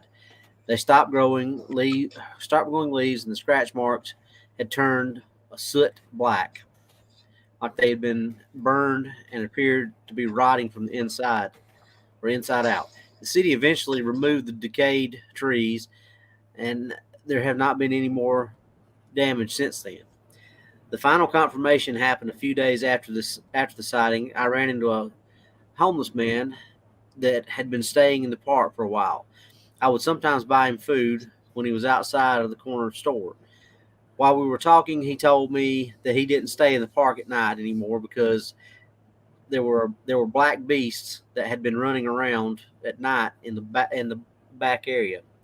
He said he would come out of the canal that runs along the middle of the park. His description was a large dog-like black beast, but they were not dogs. I wanted to share my sighting because nothing horrible happened to me, thank goodness. It was very neutral, but still scary. To this day, I don't go to the park unless it's daylight. Thank you for letting me share my story. I can't blame him. Yeah, Me either. Yeah. I mean, what do y'all make of the trees turning black where they had the ones that were clawed up? That's interesting. I mean, that's I've never heard anything like that before. I haven't Yeah, either. They're like Well, they what would clawed do it. that? that's almost like Pete Dahlia just said. That's almost like sounds like demonic in nature. You know, Yeah. something that gets hit with it gets afflicted with. Yeah. something Well, I mean, it's gone. that goes to that whole mythical part of it that, Yeah. you know, one that's not just a plain animal like we're talking about, that you Exactly. don't really know Yeah, that might not have been Dogman in nature. Yeah. It might have been something more supernatural. Maybe they should have checked the trees for radioactivity. You know, That's a good point. you never know. Well, you know, in That's, DA, in your books with the Dogmen, those dudes, they accept the dark side. You know what I mean? Yeah. Yeah. And here's something just to spitball. You know, could the Dogman had been a human at one point that hit the dark side? You know, and in the occult world, you know, dark side is demonic in nature. I mean, could that turn him into another form? You know, maybe like Darth Dogman. Well, Yeah. like almost like a skinwalker. You think Yeah. about Yeah, you think exactly. about making those deal with the devil and signing your soul away or whatever. You know, Right.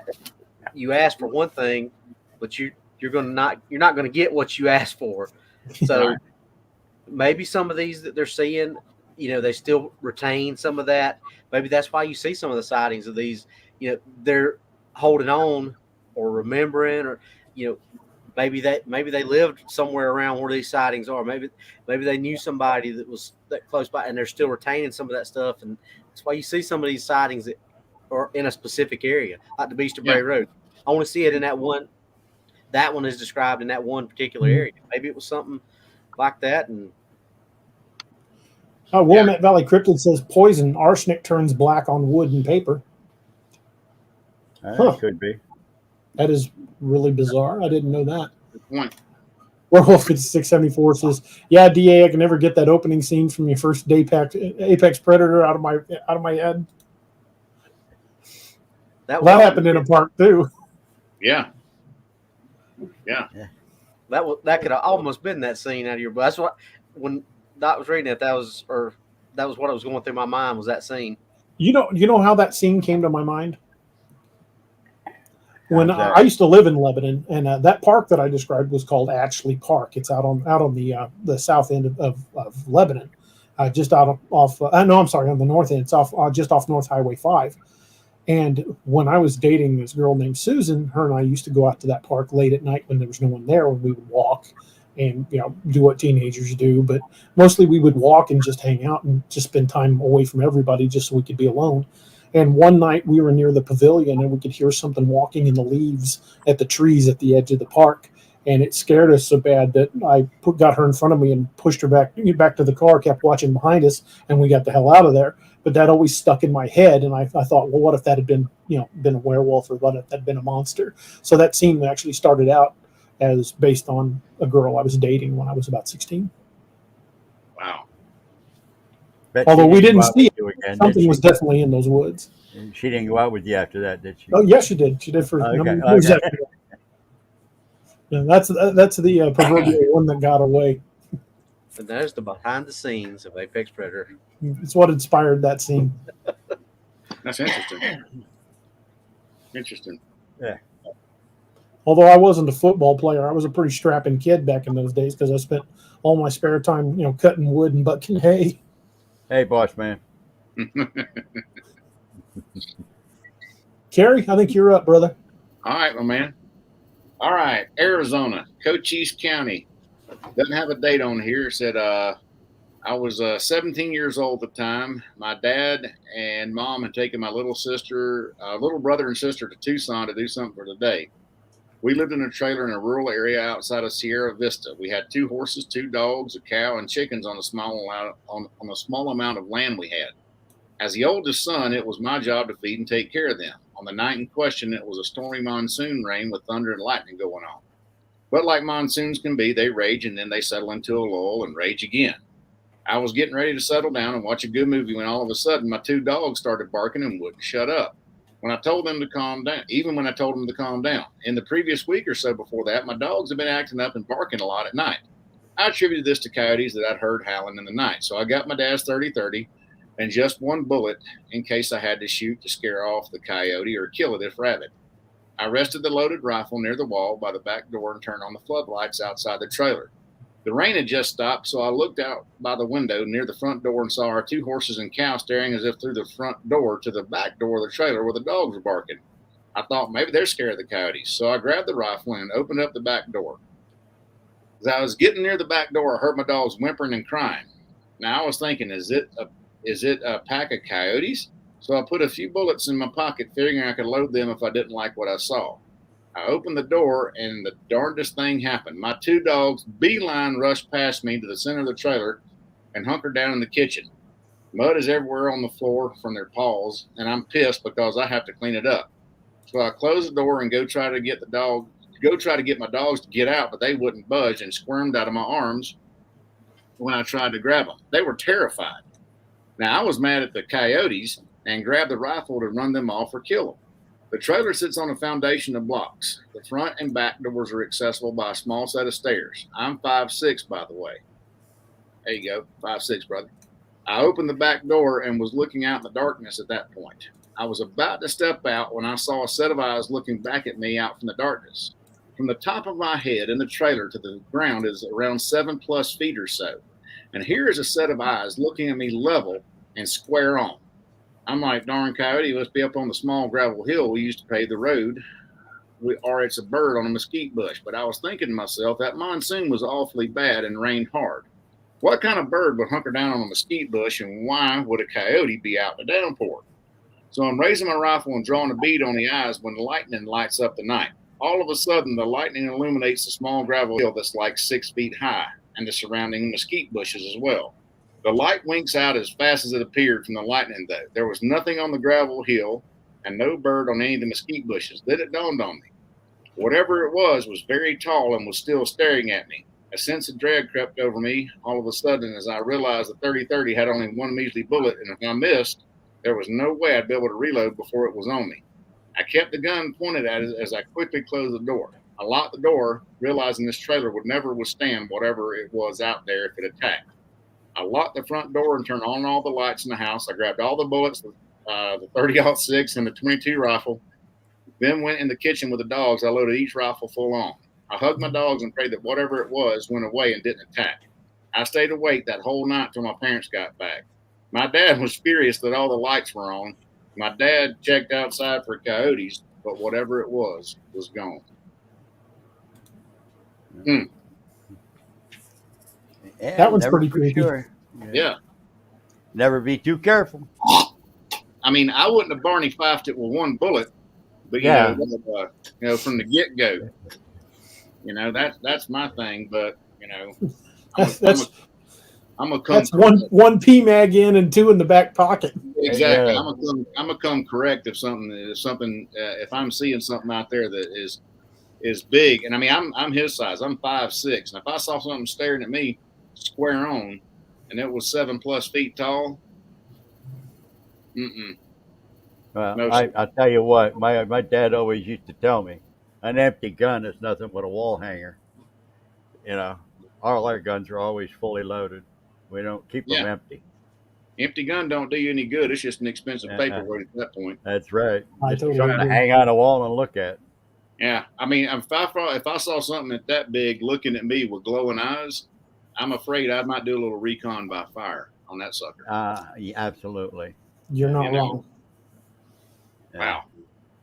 But I mean, him turning all the lights is a good thing. But it's like that story that guy had in here when his mom married that guy and they moved out in the woods and they saw the Bigfoot and that thing was beating every living hell out of their trailer. Yeah. You know? Through a cinder block through the wall. Yeah. Yeah, that was Chris Reinhardt's story. That's right. Right. Yeah, we got to get Chris back on the show. Yeah, that one always freaks me out. Yeah, I mean, a trailer is definitely not a hardened shelter. Yeah. First time I saw that story on These Woods Are Haunted, I was like, holy crap. No, that was Jimmy. That was Jimmy's story. Was it Jimmy? I thought it was Chris Reinhardt's story. That was Jimmy. That was Jimmy's story that we had on. He was he's the one that goes out with Kerry and Mark. Jimmy. Maybe. I thought that was. I would have sworn that was Chris Reinhardt's story. Yeah, I think it was Jimmy's. I could be wrong, but yeah, we might be. Yeah, you might be right. I mean, either way, that kid did the right thing by getting inside. And when you got some dogs and that's one of the big things we've heard with all these stories. Anybody's got dogs, Hmm. no matter how big they are, like that dude that I was in my class up in Washington State. He said his big old Connie Corso or whatever it was Cane pissed all Corso. down. Yeah, Cane Corso just pissed all down his legs and went and hid in the tent. You know, And that's a big dog. That is a big, very muscular dog. that is That's a dog that that's is bred to attack or to protect from Yeah. lions. If I'm thinking right. Mhm. Correct? Yeah, that's a dog that's generally not afraid of much. right. You better take a cue Yeah. from that critter and follow suit for sure. Absolutely. I would Steve say Garza says it was Jimmy Barr. Yeah, just the you're dog. right. I was for some reason I was thinking that was Chris Reinhardt. Yeah, he lives on out in West Palm Beach. Yeah, it's that story always freaks me out when I hear it. Yeah, Chris's story was here in the Ozarks. That's right. Yeah. Yeah. Okay. I get those confused. My apologies, folks. The big gray Delco isn't exactly firing on all thrusters tonight. But just don't let it happen again. I will do my best. Well, speaking of letting it happen again, Uncle John, you're up. It's your story. All right, let me go over there. All right. Get to the beginning of it. Oops. No, that one's the one I already read. Is it? Doesn't Snohomish? No, here we go. New Mexico, Eddy Yeah, County. that's the one. Okay. Description: April 1999. For some background info, I was raised in the deserts southeast of New Mexico on two different ranches, so I am very well versed in the flora and fauna of our beautiful state. I even used to track semi-professionally for hunters and our local trapper. I know the critters around this state. We always lived on a very remote ranch, 50, sometimes 75 miles from the nearest actual town. My senior year in high school, I moved out on my own, being part of the DECA program. I live closer to my job and school. Living about 12 miles from Artesia, New Mexico, where my school and job were, seemed like living right in town after all of that. I guess my story starts in April of 1999. My boyfriend and I were rooming with a couple in a trailer just outside of Lakewood, New Mexico. We rented a room from them and sometimes watched their two kids as part of our rental agreement. For a few weeks that April, a lot of the neighboring landowners had been complaining about wild dogs coming up from the river and harassing their dogs and scaring their livestock. We were about a mile from the Pecos River, and wild dogs have indeed been a problem in the area. One guy had even reported some structural damage to one of his chicken coops. The couple we lived with had two dogs, both of them medium-sized terrier mixes, and neither one of them were on the cowardly side. They had been getting very skittish about going outside at night, though, so much so that we had to make sure to let them out right at sunset and again at sunrise because they would not leave the trailer house otherwise at night.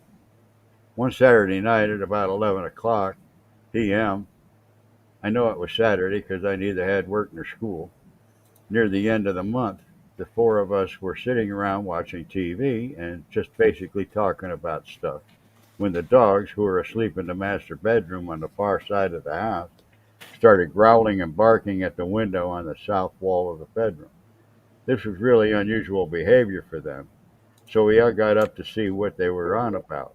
By the time we got there, the dogs had shifted their barking away from the window and seemed to be barking at the wall and along the wall, like could smell something there, but it was moving. It was very strange, and when they came up to the end of the room, their barking just went crazy. Suddenly, farther down the hall, at the same time, about where the kitchen was, we all heard this loud thump and scuffling sound. It was powerful enough that we actually felt it, with it being a 80 by 16 trailer house and all. The dogs, at this point, just completely lost it. They cried out a high-pitched whine and just dove under the bed. We all ran out of the bedroom, down the hall, and into the kitchen to see what the heck was up.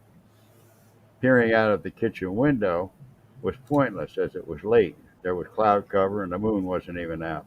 We heard the scuffling noise again and further down the house and went into the living room to see what was up. We were all really confused at this point. The next few moments seemed to happen in slow motion. Appearing in the living room window from the left and looking right in on us from the glass was, I don't know what. From the shoulders up was what I can only describe as a man dog. Its shoulders were quite human, with short, sleek hair, but it had the head of what looked like it would be a Rottweiler. And the teeth. Oh my God, the teeth on this thing.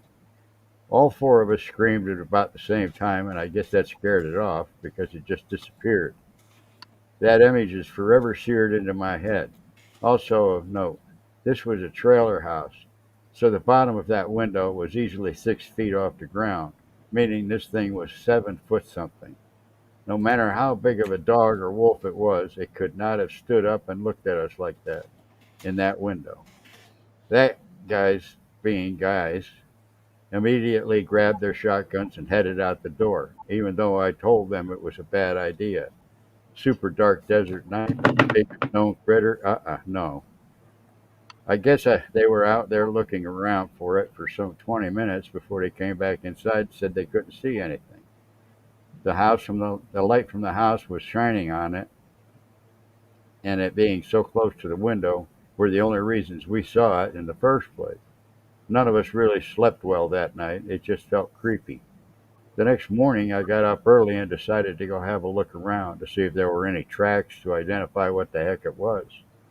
The grass and weeds that were right behind the house pretty much hid any tracks it made there, although I did find where it looked as if something had clawed at the siding along the bottom of the house in a couple of places, making the thump and scuffling sounds the night before. I then decided to follow the tracks the guys had made, and that was when I made a second very unnerving discovery. The guys made clear tracks in the sandy dirt, and whatever it was out there did as well. Something, because it was pretty much circling them the entire time they were out there, at a distance of about 40 feet. The tracks were huge, canine, and switched back and forth from 4 tracks to 2.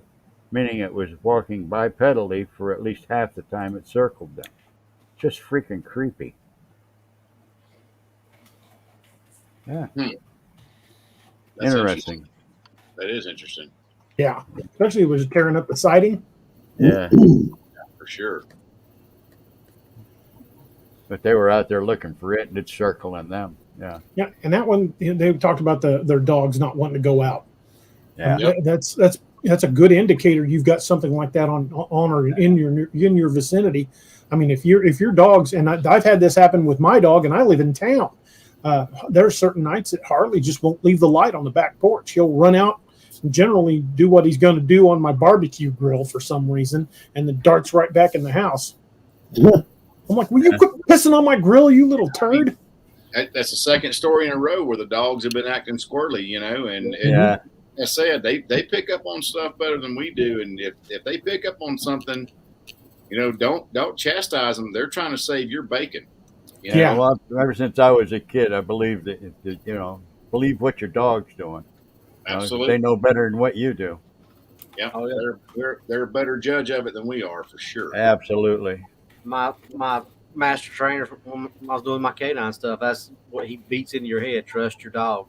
Yeah, Absolutely. always trust the dog. Absolutely. Yeah, I trust them around people. If they don't like somebody, then I don't. Amen. Yeah, They're the only dogs are really good judges of character. You got that right. They don't like my grandson. They're the only thing that loves you more than it loves itself. Yeah.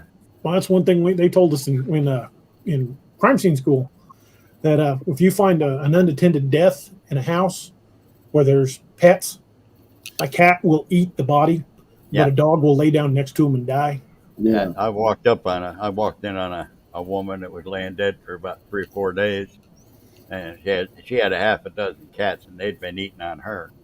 But I was doing pest control, and this was a key stop. She wasn't supposed to be there, but yeah, Myrtle Creech. That was a hell of a name, but that was what it was. She died of a heart attack in the hallway, and the cats started chewing on her. So. I guess when they got hungry. Yeah. Found 16 people that December. Yeah. Well, it was like that story I just told you about the black bear. The lady had a dog. She went looking for her fiance. The dog wouldn't go into the woods. Right. That's why I don't think it was a black bear that killed this guy.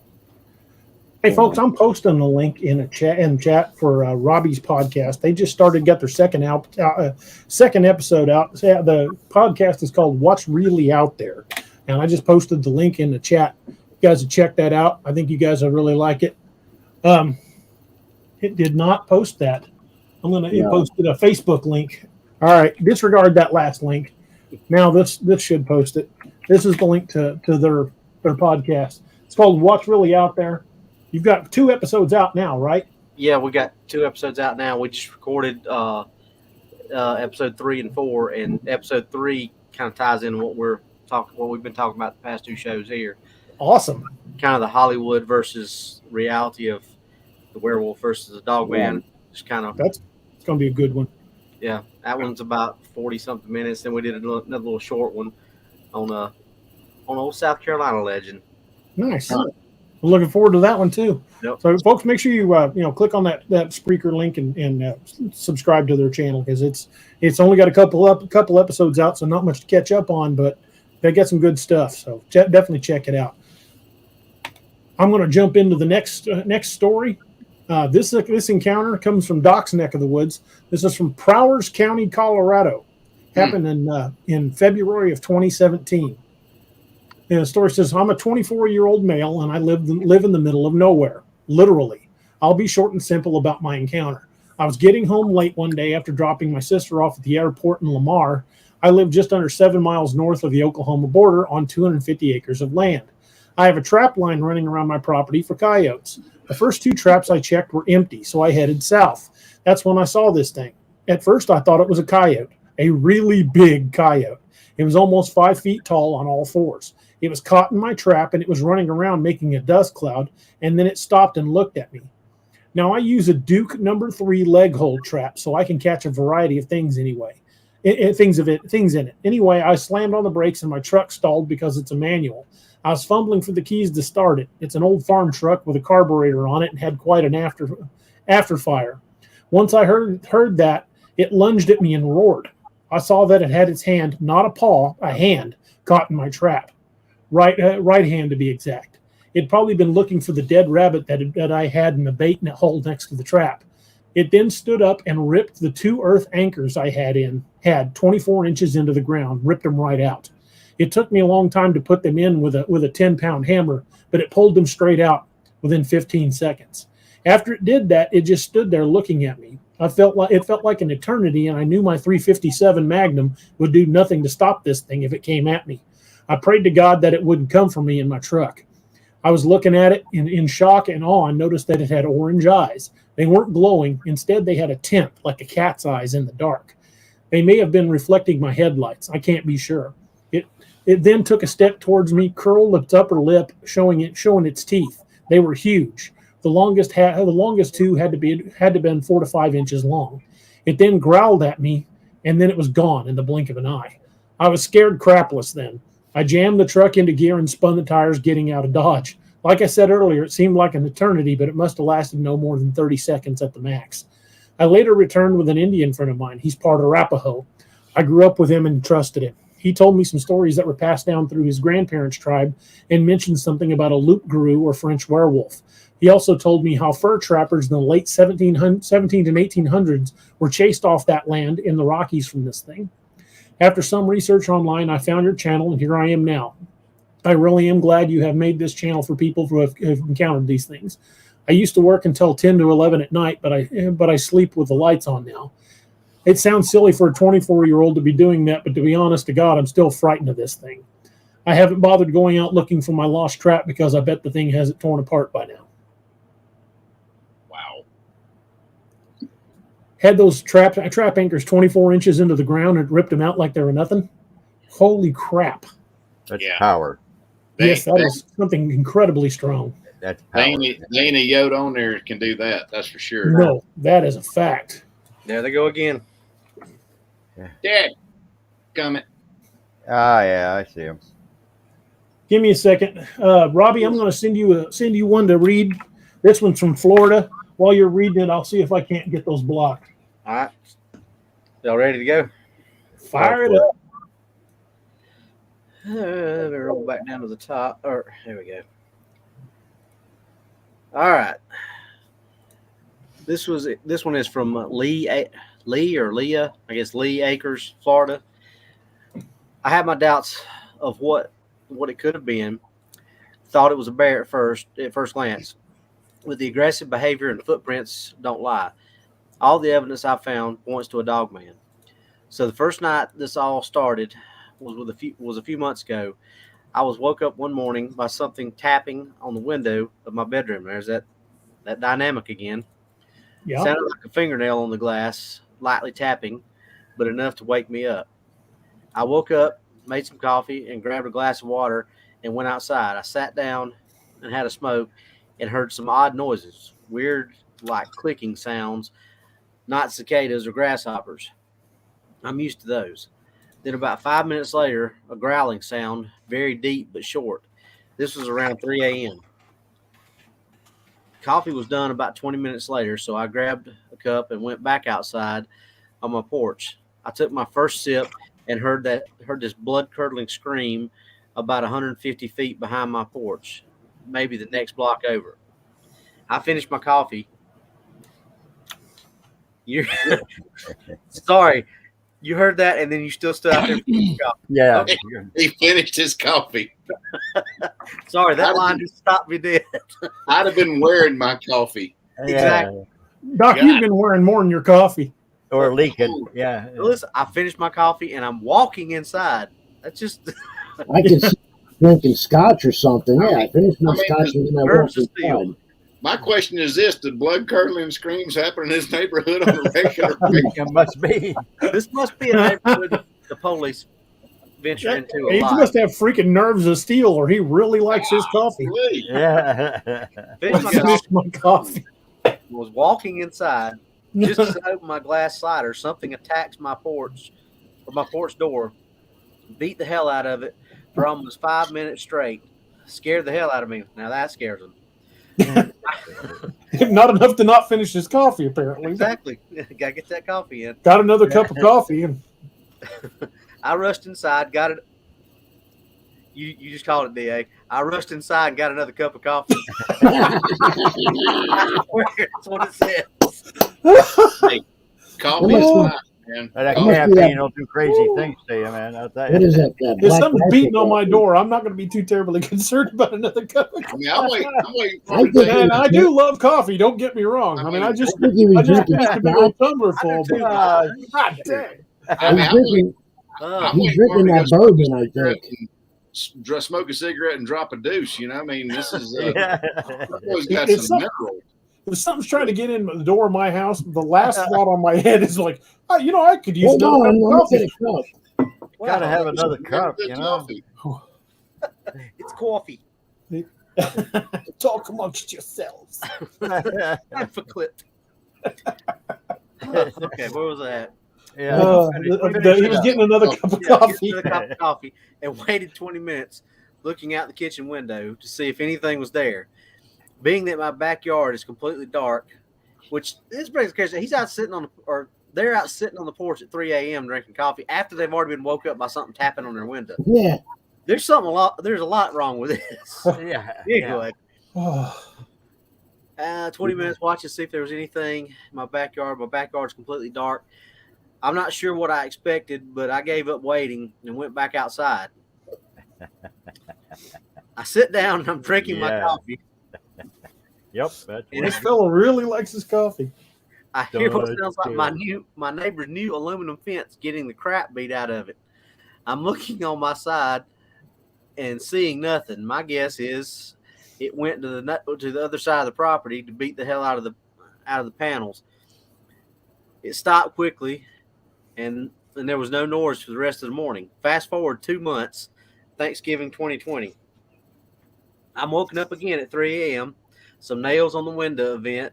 My dogs haven't barked either time, so I'm suspicious. Make my way outside, coffee ready. I want to know what's in Well, coffee. Doug, you should be talking that pretty good, you know. you're talking about you're talking about that acreage area, man. There's nothing out there. I've hunted Yeah, out there. This sounds like some of Grandpa's coffee from Apex Predator I was series. gonna say, yeah. It was so good you didn't dare dump it out. Exactly. Right. Oh, iPhone up in case there's something there and nothing. I'm talking on the phone with my trucker buddies about what happened before Thanksgiving, and they don't have a clue. Mind you, we all grew up in the woods well before the internet was invented, excuse me. So we naturally played in the woods. About 2 hours goes by, and the sun is up enough that I kind of make out the shape in the woods behind my house. It's about 5'5" and standing in the position for a good 45 minutes. I managed to get a picture of it, but it's poor quality.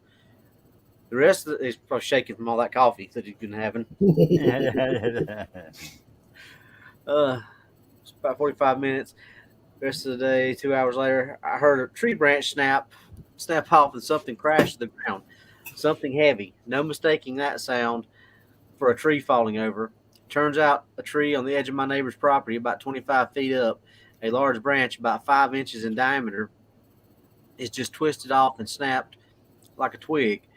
It's still hanging there and doesn't even touch the ground, but it's about 12 feet long.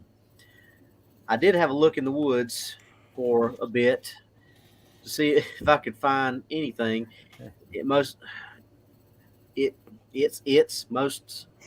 mostly one obvious. I didn't edit any of these. These are just as they were submitted. Did he take his coffee with him? I think he was high on his coffee when he's typing because he's. Ain't nothing like Folgers in your cup. Yep. I keep losing my place because we're laughing so much. One obvious human trail that is used often, 2 to 3 animal trails, and a really crappy makeshift trail with broken trees littering the outline of the sides of the trail.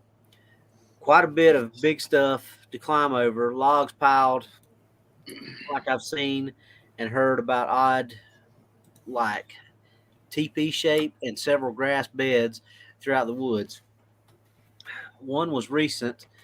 The others didn't look too comfortable. So I get done exploring and go inside for a drink. And Coffee. we didn't say coffee, so this may be something a little bit stronger than coffee. Yeah, I should. Had Gunny's coffee from Ragnarok Rising. Just as much bourbon as it is coffee. You like a little coffee with your bourbon? Yeah, just a little bit of coffee. They go out to my garage where I can work on stuff I've been doing for a while. We recently moved to this house, so stuff isn't quite unpacked yet. As I'm going through the boxes and stuff, I hear this loud ruckus coming from the small quarter-acre plot across the street from something across the street from me. Sorry, something big is moving through the palmetto bushes, and there was a large dead tree knocked down before something cracked it open and was eating the grubs. I assume the sound quickly went away. I heard whatever it was run north towards the canal, which is super close, maybe 90 feet from my driveway. Fast forward to 10 p.m.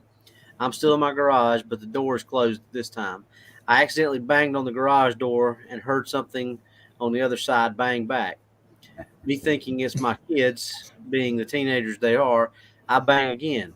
I heard this really loud growl. I run out my garage and through the house to the outside part. The trash cans are open, and my Thanksgiving turkey carcass, which was in a box, had been taken, but the rancid smell stayed. I followed the smell to my backyard and called my buddy who's seen stuff in the woods, and he tells me to be calm and move slow. He just wanted a cup of coffee. Who sent you this story? I don't want to say the name, but that's just one of the ones that's been reported to the NADP. I know why he didn't unpack. You know why he didn't unpack his house? Because he was drinking coffee too much. Oh, good God. Folks, I make no claims to having any of these, whether or not these stories are true. Much like any encounter story that's submitted to a website, some of them get investigated if they leave contact information. Some of them don't. But these are encounter stories, and it is up to you whether or not you think that these stories are credible and real. There are some of these stories that I very much believe are true, and others I kind of take with a grain of salt. But we're just presenting the stories as they were submitted to us. Yep. So he's being slow and calm. I turn off my porch light, and I'm sitting out there smoking a cigarette. I hear my bushes on the corner of the house begin being brushed loudly. I turn around, and I heard something large trample the grass down the side of my yard. The neighbor's dog is going crazy, barking at it. So I'm not stupid enough to chase it into the street. Like he must not have his coffee. Where it's going to go. I stayed on my porch and waited. This big 6-foot blackish thing runs by from the other side of my house and runs behind my neighbor's house.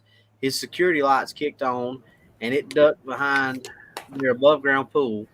It's crouched over there, and I can see it twice the width of me and easily 400 to 500 pounds. The following day, I found a foot/paw print in an abandoned anthill in my yard.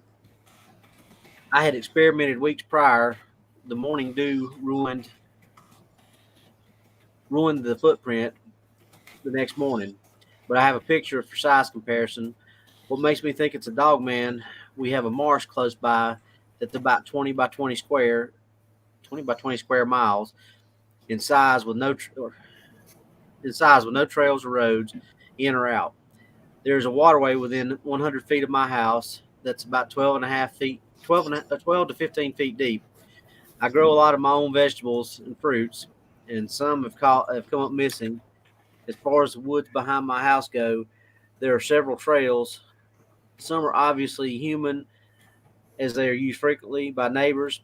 However, there are small animal trails which are obvious, and then there are the trails that don't make any sense. They zigzag through the bramble vine areas. They are hard to navigate. The trees surrounding the trails are mostly broken off or leaning like a Bigfoot would do. I haven't found any structures yet or markers, no bones. I have received a gift, a pile of leaves on my doorstep one morning. The leaves are from my plants in my backyard and have no possible way of magically appearing there. My location is Lee Acres, Florida. Wow. I thought maybe you left him a can of coffee at the back door for him. All he wanted was a cup of coffee, All the joking, cup of coffee. all the joking aside, the guy throwing in that really likes his coffee. But if you read between that bits where we're laughing at the coffee, there's actually some legitimate behavior details in there. Yeah, there is. Oh, maybe the guy's not much of a storyteller, and he liked to keep mentioning that he enjoys his cup of coffee. But I think there's something legit to that. He may not have framed it well, and he may not be the best writer, but I think there's some legit details that are known behaviors. So I'm gonna go out on a limb and say he's got ADD or ADHD though, because he wrote maybe. Maybe that way my brain hurt. But yes, you're right. There were some good details in it, but there's some great details. But at the same time, I think, I want to say I'm on the fence about that account, but there's some compelling information in there when we're not laughing at them getting a cup of coffee. I'm definitely on the fence about it. There's some red flags in that one for me. There's some good stuff, don't get me wrong, but there's definitely some red flags. Yeah, there's a few of them. And you know where I'm going with this, DA, and Doc, you probably do too. When you focus so heavily on one specific thing several times to make sure it's heard, usually that's not a good sign. Well, he probably figured he was safe. It was Black Rifle coffee. Yeah. Lorraine Booth has a good point. Says he may have been relaying what he was thinking in the moments leading up to it. Yeah, and I'll say this: if anything about this account, this cat's pretty unflappable. You know, I Yeah. mean, he's got some serious nerves, man. He's got the minerals, that's for sure. Definitely. So it's but there, like DA said, once you read between all the other details, there's some behavior there that's interesting for sure. Yeah. Where I come from, they're called cojones. Yeah, Yeah, or it could have been just how it been a coping mechanism, and maybe been like, oh crap, what do I do? I'll get a cup of coffee and think about it. I don't know. I can't speak for the mindset of the person, but there are enough compelling details in there. I'm not willing to just toss the entire story. I mean, and here's the thing: I mean, how many people have seen this? And I have seen this in some different circumstances where the situation was so surreal that people just went about doing their normal routine just because that's their brain's mechanism is to shut down the adverse events occurring around them, and they just like, well, I'm gonna go get me another cup of coffee and everything's cool. You know, it's a defense mechanism. I'm sure you've seen that in a combat situation, Doc. Somebody's shot to hell, but they're still functioning. And most people are like, how are they doing that? They're thinking about something else because the situation hasn't set in yet. It's so surreal. Yeah, there was a time when I was on the range back when I was a cop. There was a bunch of us out on one of the ranges that we used to use as out on the other side of Bolivar, Missouri. It's out in the butt crack of nowhere. But there's a big berm where they did the close-up zipper drills, and on the other side of this huge berm was the long range range. And me and another guy, another older officer, were on the far side of that ridge with a bunch of rookies. And on the opposite side of the ridge, they were doing zipper drills, which are right up close to the target. And you on the command, you draw, you fire up the target, fire back down the target, and reholster. It's meant to simulate close combat if somebody's right on top of you to practice. Well, a lot of these kids get excited, and you'll hear rounds come over the top of that berm because they're shooting too high. Well, we heard some rounds sizzling overhead, and I looked around, and literally every rookie was on the ground. And I looked over at the other guy, and he's like, Marines. And I'm like, Army. We just shook hands. He's like, those weren't close. But all the kids that were like in their 20s were all proned out looking for the bullets. Like, those weren't even near us. What are you jumping for? If you can hear it, you're safe. Yeah. Yeah, they missed. David bites his ball of the ones you can't hear. Nowhere. It's the ones you can't hear that's going to get you. Yeah, if you hear it, it's already too late. It's already past you. Yeah, you'd hear. We were I was doing a pistol class in one of the ranges at SIG one day, and it's right in line over one of the berms on the 800-yard range, and now it's 1,000-yard range, and the bullets were started cracking over our heads, and the guys, you see guys like ducking like that. I was like, y'all are fine. They missed. I said if you hear that crack, then they ain't hit you. Yeah, no kidding. The bullet's already passed you by the time you heard the crack. We got hit again, but Meg was on it. Yeah, she is. All right. Next story. We're at 21:13 hours right now, so we need to.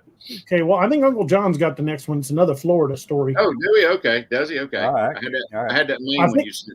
We're past the main ones. Oh, okay. Well, that's we're already past the Florida one. Sorry about that. I guess I'll take this one since I haven't had time to send it to anybody. This one's from New Portland and Lexington, Maine. It says, not a sighting, but hearing two very unusual howls in the woods behind my property October 11th, shortly after midnight. It was a full moon, too, so it was almost like your classic horror film. I live in the town of New Portland, Maine, lived in the Maine woods all of my life, and I'm very familiar with the sounds of local wildlife. It certainly wasn't coyotes, as I hear them almost every night. Not Bigfoot-like sounds either, as I looked up on the internet. Two short howls about 20 seconds apart from each other, canine in nature, but deeper and louder, big lungs. Hard to determine the proximity, could have been as far away as a half a mile from my property, but it sounded nearby. Nonetheless, I had a strong gut reaction that I'd better go inside. While I've never felt threatened by any wildlife sounds before. Just reporting this as backup in case there would be reports of sightings in this area. Also like to report a possible sighting that a friend told me. In August 2016, early evening, he got chased out of a farm in Lexington, Maine, which is not too far from here. He's an avid hunter, and he described it as something bigger than a bear or a moose. He was alerted by his 2 Rottweilers in the back of his truck going into full panic mode when he saw something huge standing on 2 legs behind a tree about 20 feet away behind his truck in the rearview mirror. It then leapt on all fours toward his truck. It started running, and he started the truck and bolted out of there, seeing the thing chase him in the mirror for a short distance. Don't think he reported it, as he still can't really accept what he saw, and he doesn't like talking about it. I did not know about Dogman back then, and when he told me, I just started researching after I heard the unusual howls that I heard. I hope this is useful to you. My experience was not a visual encounter, but hearing unusual howls, unusual enough to start searching the internet. I listened to the audios on the link you sent me. Honestly, what I heard is not like any of those, although it came closest to the third audio, which sounded more like a coyote to me. What I heard was the howl being shorter in duration, but deeper and louder. Exactly, this aspect suggests that it was bigger than a coyote, wolf, or a dog. That and a gut feeling being very, very uncomfortable and feeling I needed to go inside quickly. Like I said, I hear the coyotes almost every night around here. That howl was a one-time only, and I haven't heard it since, and I'm glad of that. Wow. Eh? And where Go was with your that gut. Maine? That was in Maine? That was in Maine. Weird. That's interesting. Yeah, that one's pretty creepy. Doc, I got one. I'm going to shoot this one to you. This one is actually kind of a famous incident. We've actually talked about this incident on the show before. This happened in Palmyra, Maine. All right. I just sent it, so. All right.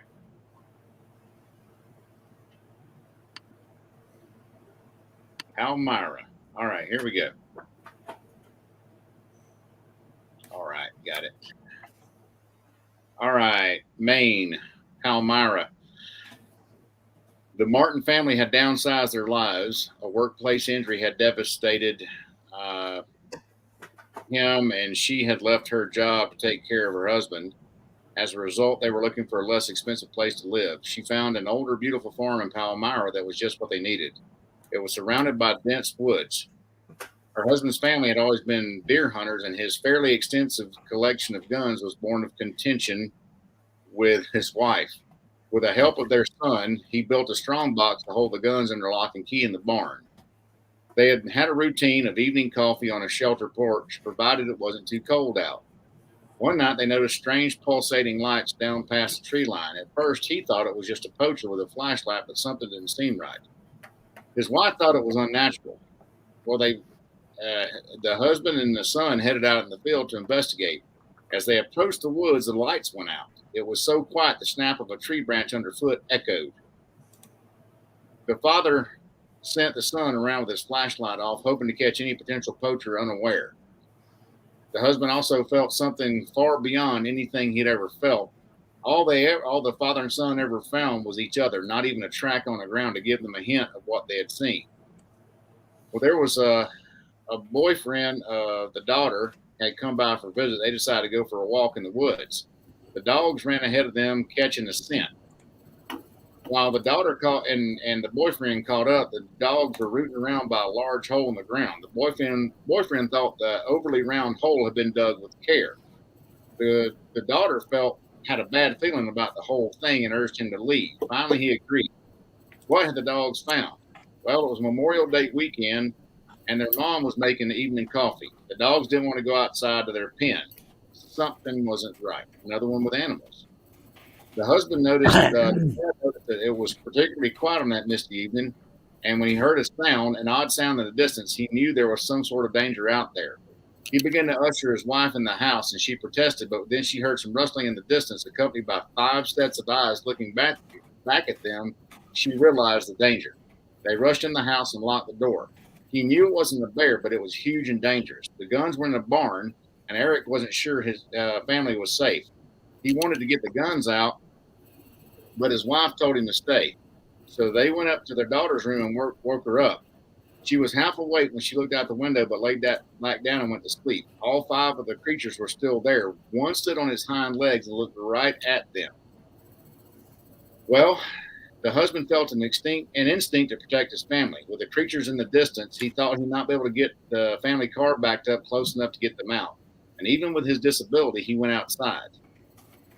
His wife went through the house, closing the windows, and she finally found the 2 hunting dogs hiding in a shadowed corner. If the dogs were scared, ? She was concerned. When he reached the porch, he realized he might have the distance to get there. It was going to be the longest 20 feet of his life. He started to slowly walk toward the car, and when he reached it, grabbing the keys and trying to unlock the door, the motion sensor lights popped on. He was very frightened and very vulnerable. Suddenly, he was face to face with one of the creatures. It tried to reach into the light, but something stopped it. It bolted off in the darkness. He made for the house as quickly as he could, and they decided to call the police, hoping for someone else to drive in while they remained sheltered. The police didn't take them seriously, telling the wife to close the windows and lock the doors. Nobody was coming. They were on their own. She heard them start approaching, and they were on the other side of the outside wall, and if they wanted in, they were going to get in. Her family was being held hostage in her own house by these creatures. They weren't able to get to the guns. There weren't any police coming. What were they going to do? Grabbing every sharp implement they could find, Shelley went and awoke their daughter. They needed all hands awake and alert. They all went in the master bedroom and laid on top of the bed, waiting on daylight to come. When they heard the creatures outside, they were petrified. The only thing between them and the creatures was the bedroom window. When morning came, they could finally breathe a sigh of relief.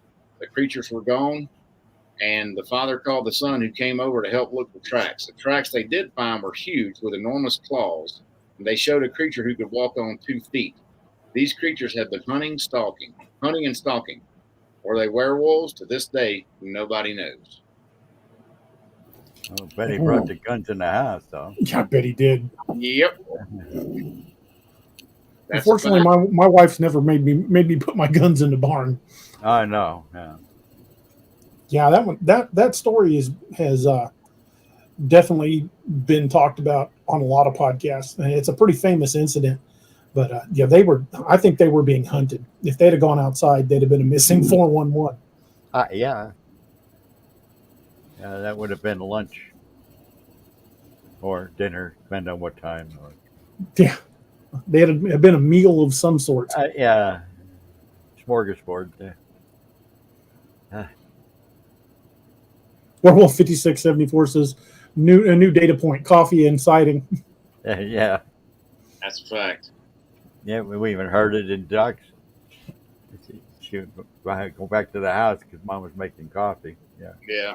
If you live in the woods, you better have your guns inside. That is a fact. If you live anywhere, you better have your guns inside. Yeah, because there are animals. Yeah. There are animals out there that aren't cryptids that can and will eat you. Oh yeah. Amen to that. Yeah. Amen to that. And that detail about it, and Pink Dahlia brings up a good point. The detail about it not reaching into the light, that's kind of interesting. I wonder very. What stopped it when the light was on. Yeah. Yeah, that's a weird detail about that. It really is. That's very interesting. That kind of caught my attention when I was reading it too. I mean, because I know those motion sensor lights, they have that infrared beam, and we've talked about that in podcast past about that infrared beam and not liking that. Yeah, that could be it. Yeah, I mean, it's still there whether the light's on or not. Right. So that's very interesting. Very much so. Yeah. Huh. That's a cool kind of vampirish, you know. Yeah. Yeah. How you doing, buddy? Definitely something evil. That's for sure. Yeah. Robbie, I think I should have sent you one too. Let me see. This one's yours is from Tennessee. Yep, Jefferson County. That's the one. Ready? Fired up. Here we go.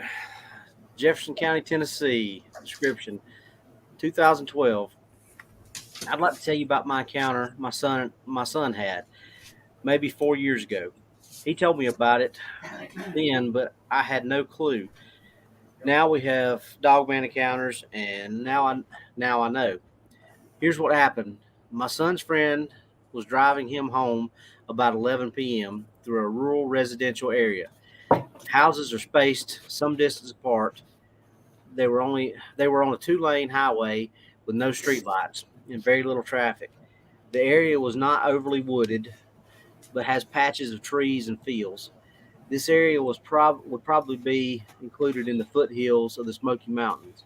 Anyway, they were driving along, and suddenly from the right side of the road, this thing sprang out and was across the road and into the bushes on the other side in two leaps or bounds or steps or however you want to say or however you want to say it.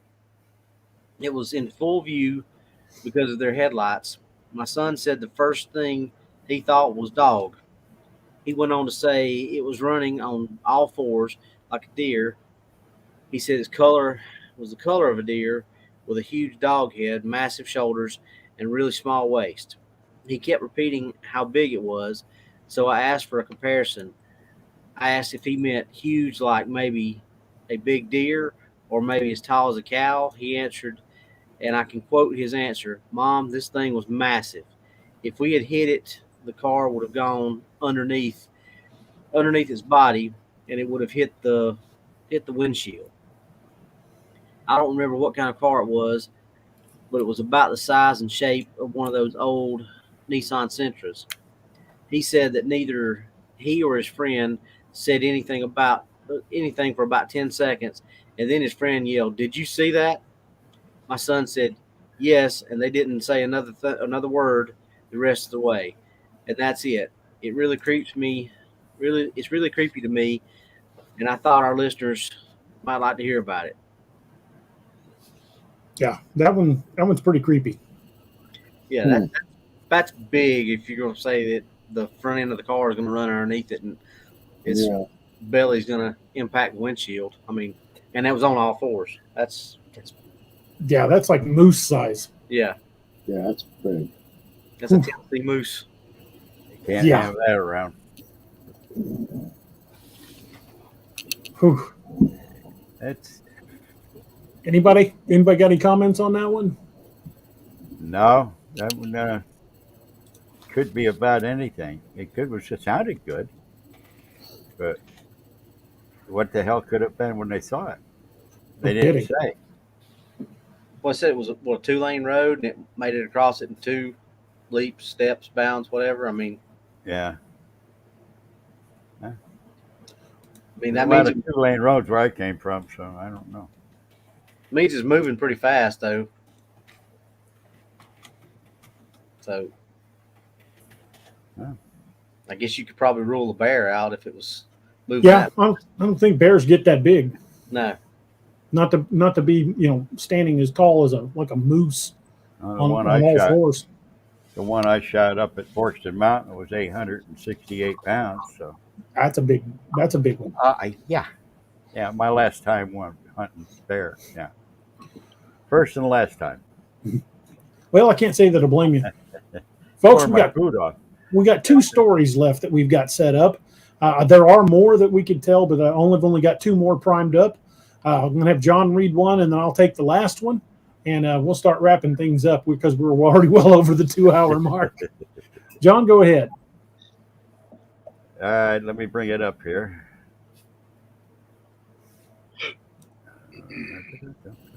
Alabama, Walker County description in 1969. I was 9 years old and lived about half a mile down the road from an old church and cemetery. There were two other old houses there no one lived in. There were strange things happening quite often around where we lived back then. I remember one of the strange things that happened very well. My dad worked evenings from 3 p.m. till 11 p.m., just 3 miles down the road from our house. My mom, sister, and I had just gone to bed when we heard a bumping sound on the back of the house. My sister and I ran from the bedroom we shared in the back of the house to the front of the house where Mom and Dad's bedroom was. My sister and I were scared, so Mom let us sleep with her until Dad came home at 11.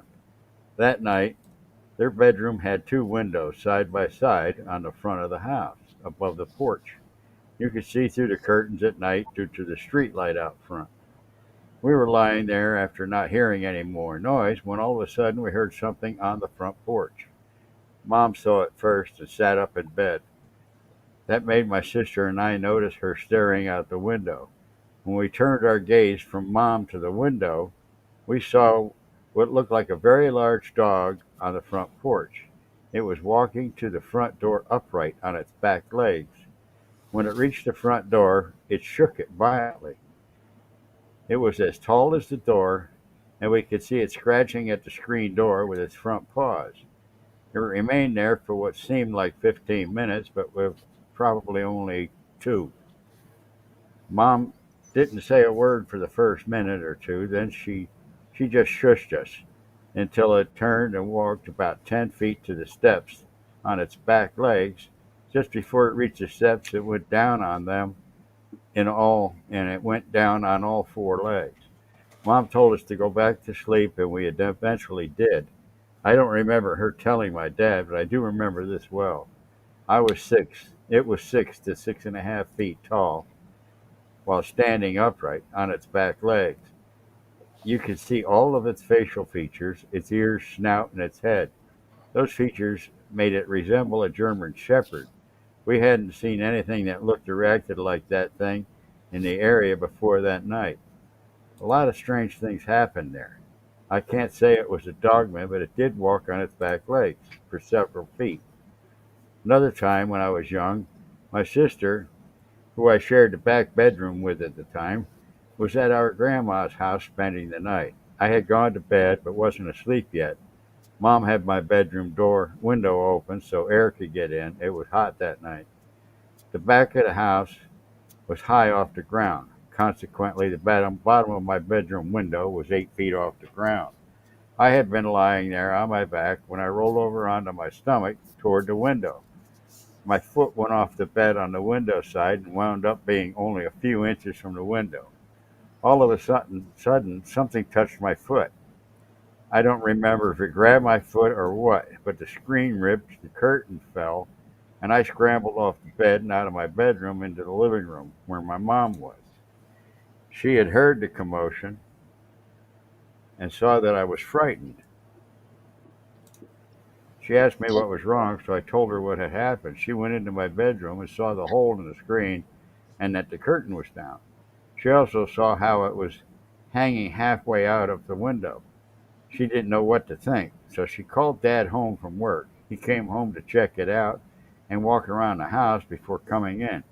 He said he hadn't seen anything. At first he didn't believe Mom.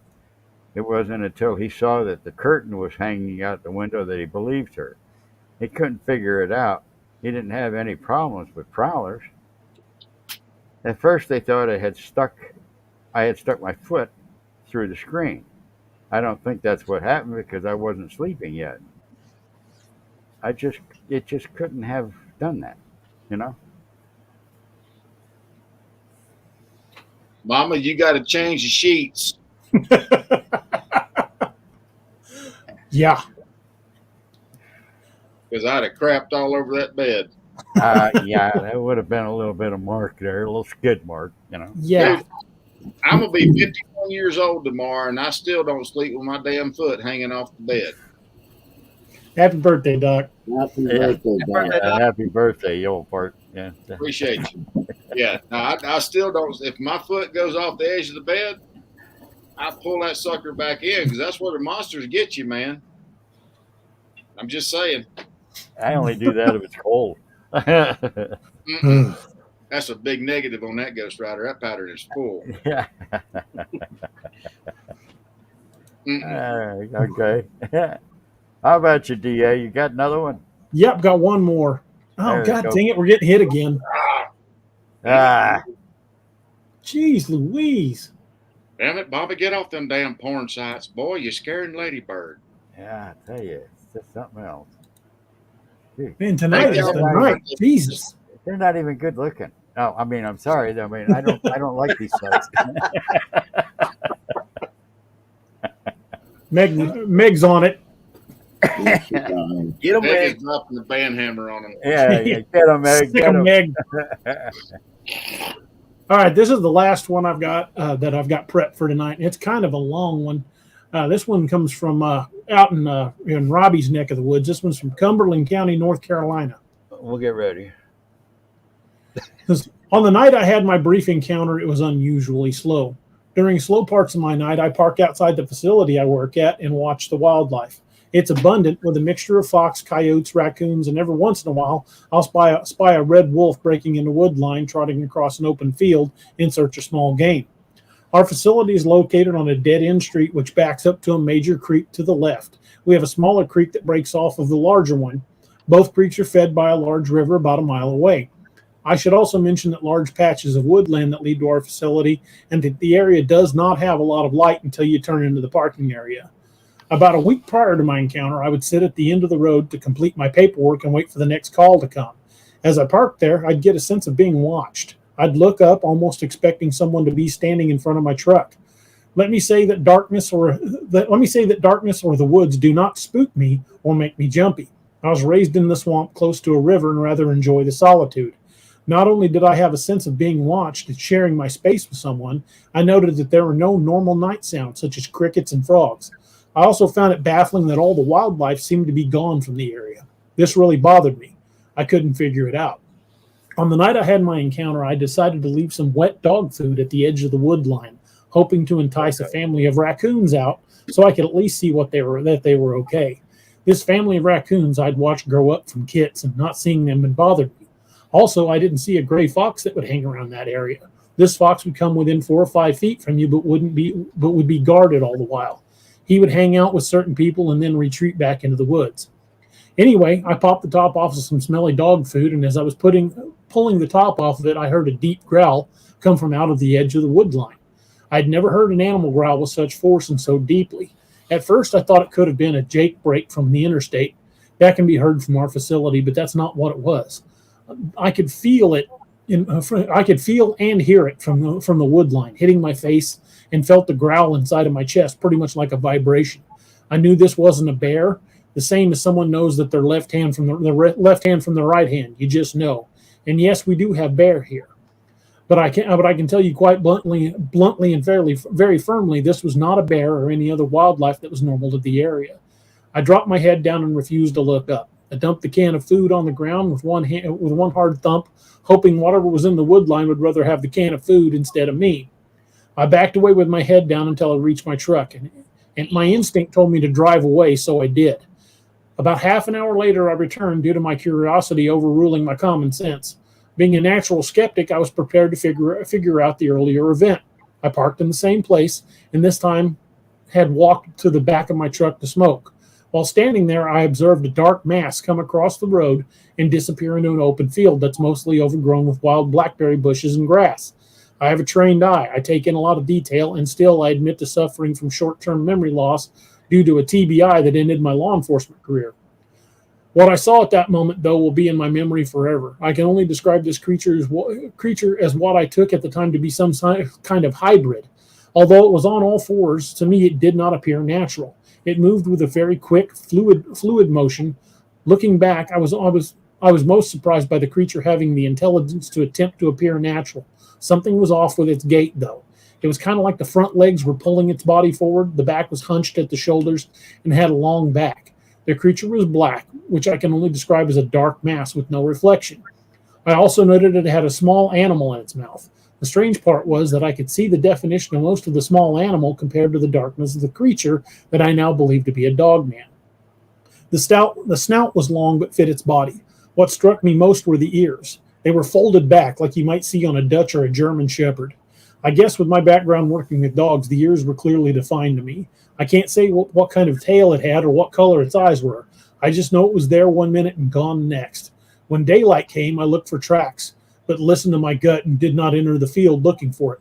The ground leading out of the smaller creek was covered in grass, and what dirt was there was hard.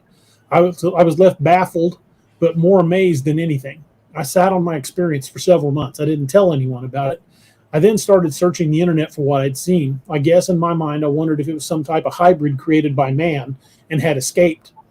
I found several sites on the internet, but none seemed to come close to what I'd seen. Nothing until I came across a picture of a dogman. If you take what I saw and stand it upright instead of being on all fours, well, that's what I saw, without a doubt. I'm pretty sure this dogman was a young adult, but wasn't overly massive. What I ponder the most is the fact that the dogman had to catch my scent before clearing the wood line. I know scent. I know how it works. The dogman knew I was there before coming out of the woods. I suppose that will be the answer I will never have. After a few months of keeping my experience to myself, I spoke with a few of my coworkers. Of course, they told me it was a bear or a large wolf, but they did acknowledge that the wildlife had disappeared for a while. I was told to share my story, but I think it was only so my coworkers could get a good laugh at me behind my back. I stand by what I saw, although I don't speak about it much because of people like him. I did reach out a few months ago and appreciated that you responded back. For that, I thank you. I've never been fascinated by Bigfoot or other creatures, although I did respond to a Bigfoot call off the record for a law enforcement friend. But at this point, I'm consumed with what I saw that morning and learned more about it. I'm grateful that you're around for support for people like me. Thank you for allowing me to share my encounter.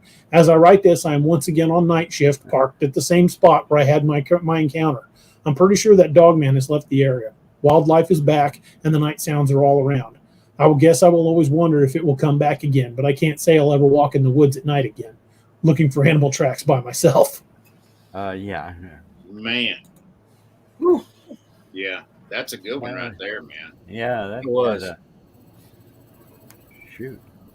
I mean, people don't believe in this stuff until it happens to them, and then That's it. And then they get the shock of their life. Yep.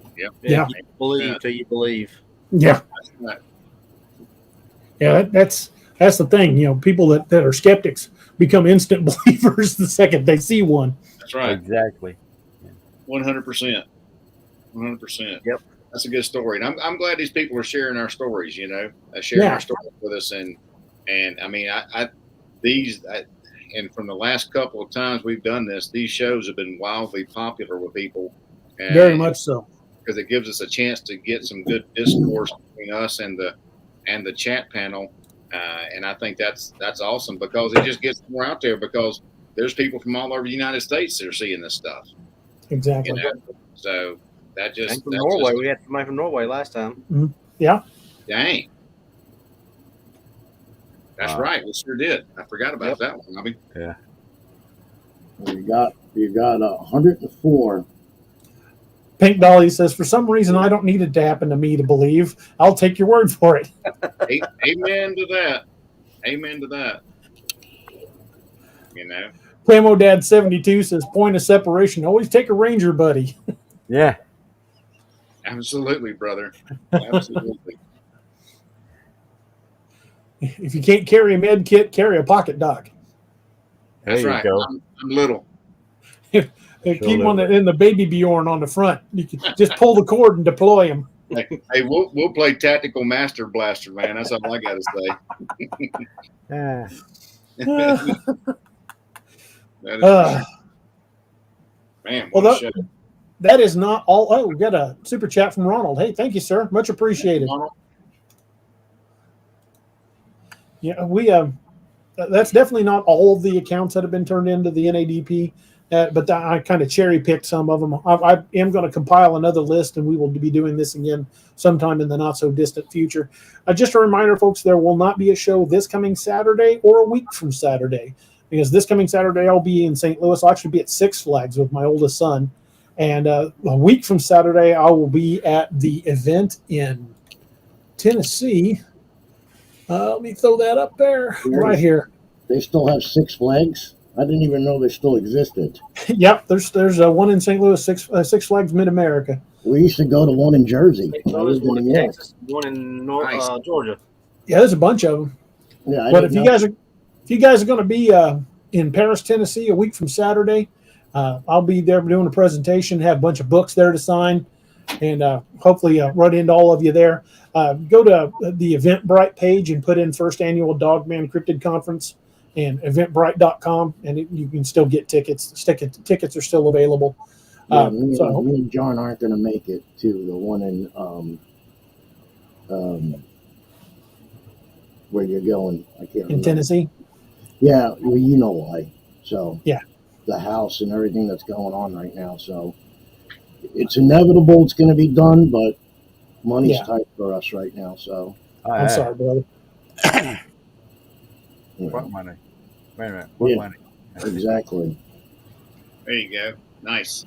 Also, remember on the 23rd and 24th of September, I will be at Fall Into the Supernatural in Lexington, Missouri, which is up near Kansas City. This is actually at a horse ranch out in the woods. So we're going to be doing on Friday night. We're going to be doing like a campfire Bigfoot encounter. We're going to go out to the edge of the property, set a fire, kind of set and tell stories, and talk about different methods of evidence collection, and see if we can draw something in. There are various techniques that people have used over the years, and we'll talk about all of them. So if you guys want to be part of that, the tickets are still available. Again, at eventbrite.com, put in Fall into the Supernatural.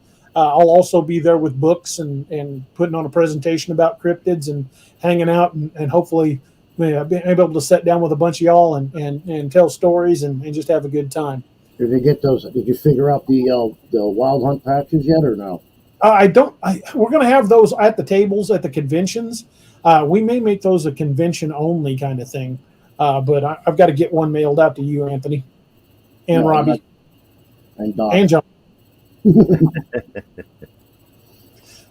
But that's why it won't be a show this weekend or the following weekend. I will be in St. Louis with my son over this weekend, and the next weekend is the event in Paris, Texas. Hey, John, show Doc what you got on your hat that you wear all the time. Show him the hat. The ones that Doc, two of them, but well, Doc sent him a patch. Sent me the two patches. Those patches. Well, are I pretty took it awesome. off. Heck yeah. Or yeah, Those there are you nice, man. There Those it PVC patches are awesome. Yeah, I took it off because I went to the VA today and I put on my Farrah rescue hat. Heck yeah. Got another super chat from Tombstone. Hey, brother, thank you very much. Thank you, Tomb. Appreciate it, brother. Thank you, Tombstone. Yeah, if you guys, after the show, if you guys could hang out for a minute, I got to just hit you up on something that I got a text on. I told DA in the chat. So. All right. Yeah. Ryan, he's a grown man. He's 27. But he lives in St. Louis, so we're going to spend the weekend with him. He'll be 27. That's awesome. Yeah, but your kids are your kids, man. No matter how old they get, they will always be your kids. That's what my mom would say that. She's still my baby, even though I'm 52. You know. Yeah, exactly. My mom would say the same thing. Hey, and everybody on the chat, thank y'all for being here with us tonight. We appreciate it. If it wasn't for y'all, we wouldn't have a reason to be here. So y'all keep telling everybody about the show and get everybody to dial in whenever it's time to kick it off every Wednesday and Saturday. We appreciate it. Couple quick things before we wrap. Go get the books. Go buy DA's books and go to Doc's site and go order his med kits, please. Yeah, come to a class. Come to a class. Check out the website and check out our class schedule and come to a class and get learned. Get learned. Don't forget to go by Spreaker.com and check out Robbie's podcast. Heck yeah. Yeah, Robbie's podcast. His story is really good too, man. I listen. What's Really Out There is an awesome show, and I'm looking forward to a lot more episodes from those guys. I think they're just going to get better with each new episode. So definitely check them out. And if anybody out here's got any stories they want to send to that, email address for that is what's really out there 2022@gmail.com. So it's just the name of the show, 2022, all together. So if anybody's got any stories they want to email to us, send them out there. We break them down. Those two that you sent me, man. Those two that you sent me the other night were really good. Yeah, Robbie, thank you. Yeah. And before we take off, we'll throw in a quick word from our sponsor. Hey everybody, this is Kerry Pocket Doc Davis from Dark Angel Medical, and you are listening to DA Ex Machina with DA Roberts. You may recognize me or some of my products from Dark Angel Medical in some of the Apex Predator, Lakeview Man, and Wild Hunt books, and you can get those products at www.darkangelmedical.com, along with training classes on how to use those products and save a life. Shoot us an email at info@darkangelmedical.com and be the difference. And if y'all go over to darkangelmedical.com, make sure you use the discount code Cryptid25 for 25% off your order. And that's from Doc and the good folks over at Dark Angel, just specifically for y'all here. It's the biggest discount they offer, and I'm so grateful that he did it for us. So go over to darkangelmedical.com, get a kit. Remember, if you're going to go out hunting cryptids or camping, hunting, fishing, backpacking, anything you're wanting to do, there is an element of danger when you are out of the range of anything that has to do with 911. Yeah. So just remember that there are things out there that can and will hurt you that have nothing to do with cryptids. There's other humans out there. There's animals. So have a plan. Tell somebody where you're going and when you expect to be back, because you can't count on cell phone service. That way, if you're not back on time, somebody knows to look for you. Take a med kit. Take something to defend yourself. Make sure you've got enough food, water, and like a space blanket in case you get trapped overnight. Be prepared. Amen. And we had a Facebook user ask a question: do I do any classes in Southern California? We literally just did a class in San Diego a couple weeks ago. We're going to be in Newberry Park, California, I believe on the 3rd and 4th of September. It's on our website. If you click on the training tab, it'll give you a list of all the classes that we're doing this year. So go over to darkangelmedical.com and check out the schedule. And like DA said, we do this 25% off coupon code for y'all. It's the biggest coupon code we do because we appreciate what he does. We appreciate y'all being here. And also, if you use one of our kits to save somebody's life or your own, send us documentation. We'll replace what you used. And you send your kit in to us, the unused stuff, obviously.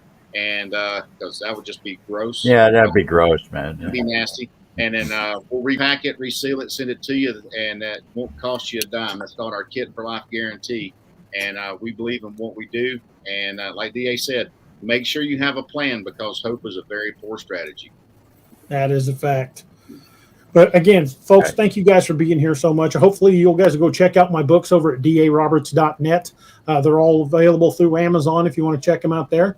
And we are definitely, definitely grateful to have you guys join us. I love having a forum like this where we can discuss not only the accounts, but have everybody discuss them.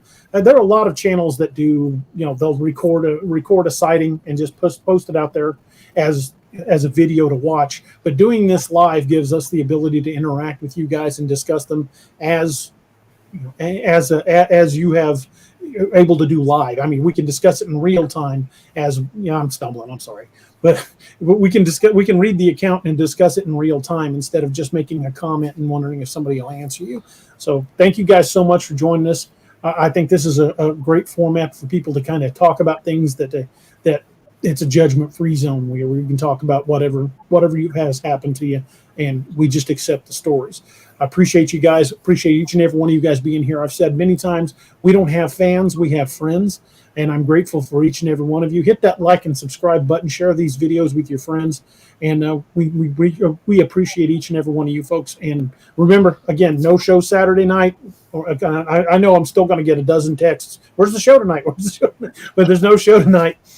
No shows on this coming Saturday or the following Saturday, but we will be doing the Wednesday show. So look for me posting that, and we hope to see you guys next Wednesday. Again, we appreciate each and every one of you guys. Stories are journeys that we take together, and I want to thank each and every one of you for taking that journey with us. I hope you guys have a wonderful night. I hope all the blessings and all the best things in life for each and every one of you, and I thank each and every one of you guys for spending the evening with us. I hope you guys have a wonderful week. Good night, everybody. Good night, everybody. Go have some coffee. Yeah, don't forget, if you're going kryptonite, take a cup of coffee. Make sure you got that coffee. Yeah. After you hear the tap on the glass. And when you see it, get a second cup. Yep. Yeah, definitely. Good night, everybody. Thank you for joining us. Catch us again Wednesdays and Saturdays on DAX Machina. A special thanks to all our channel members and Patreon supporters. Please make sure to like, share, and subscribe.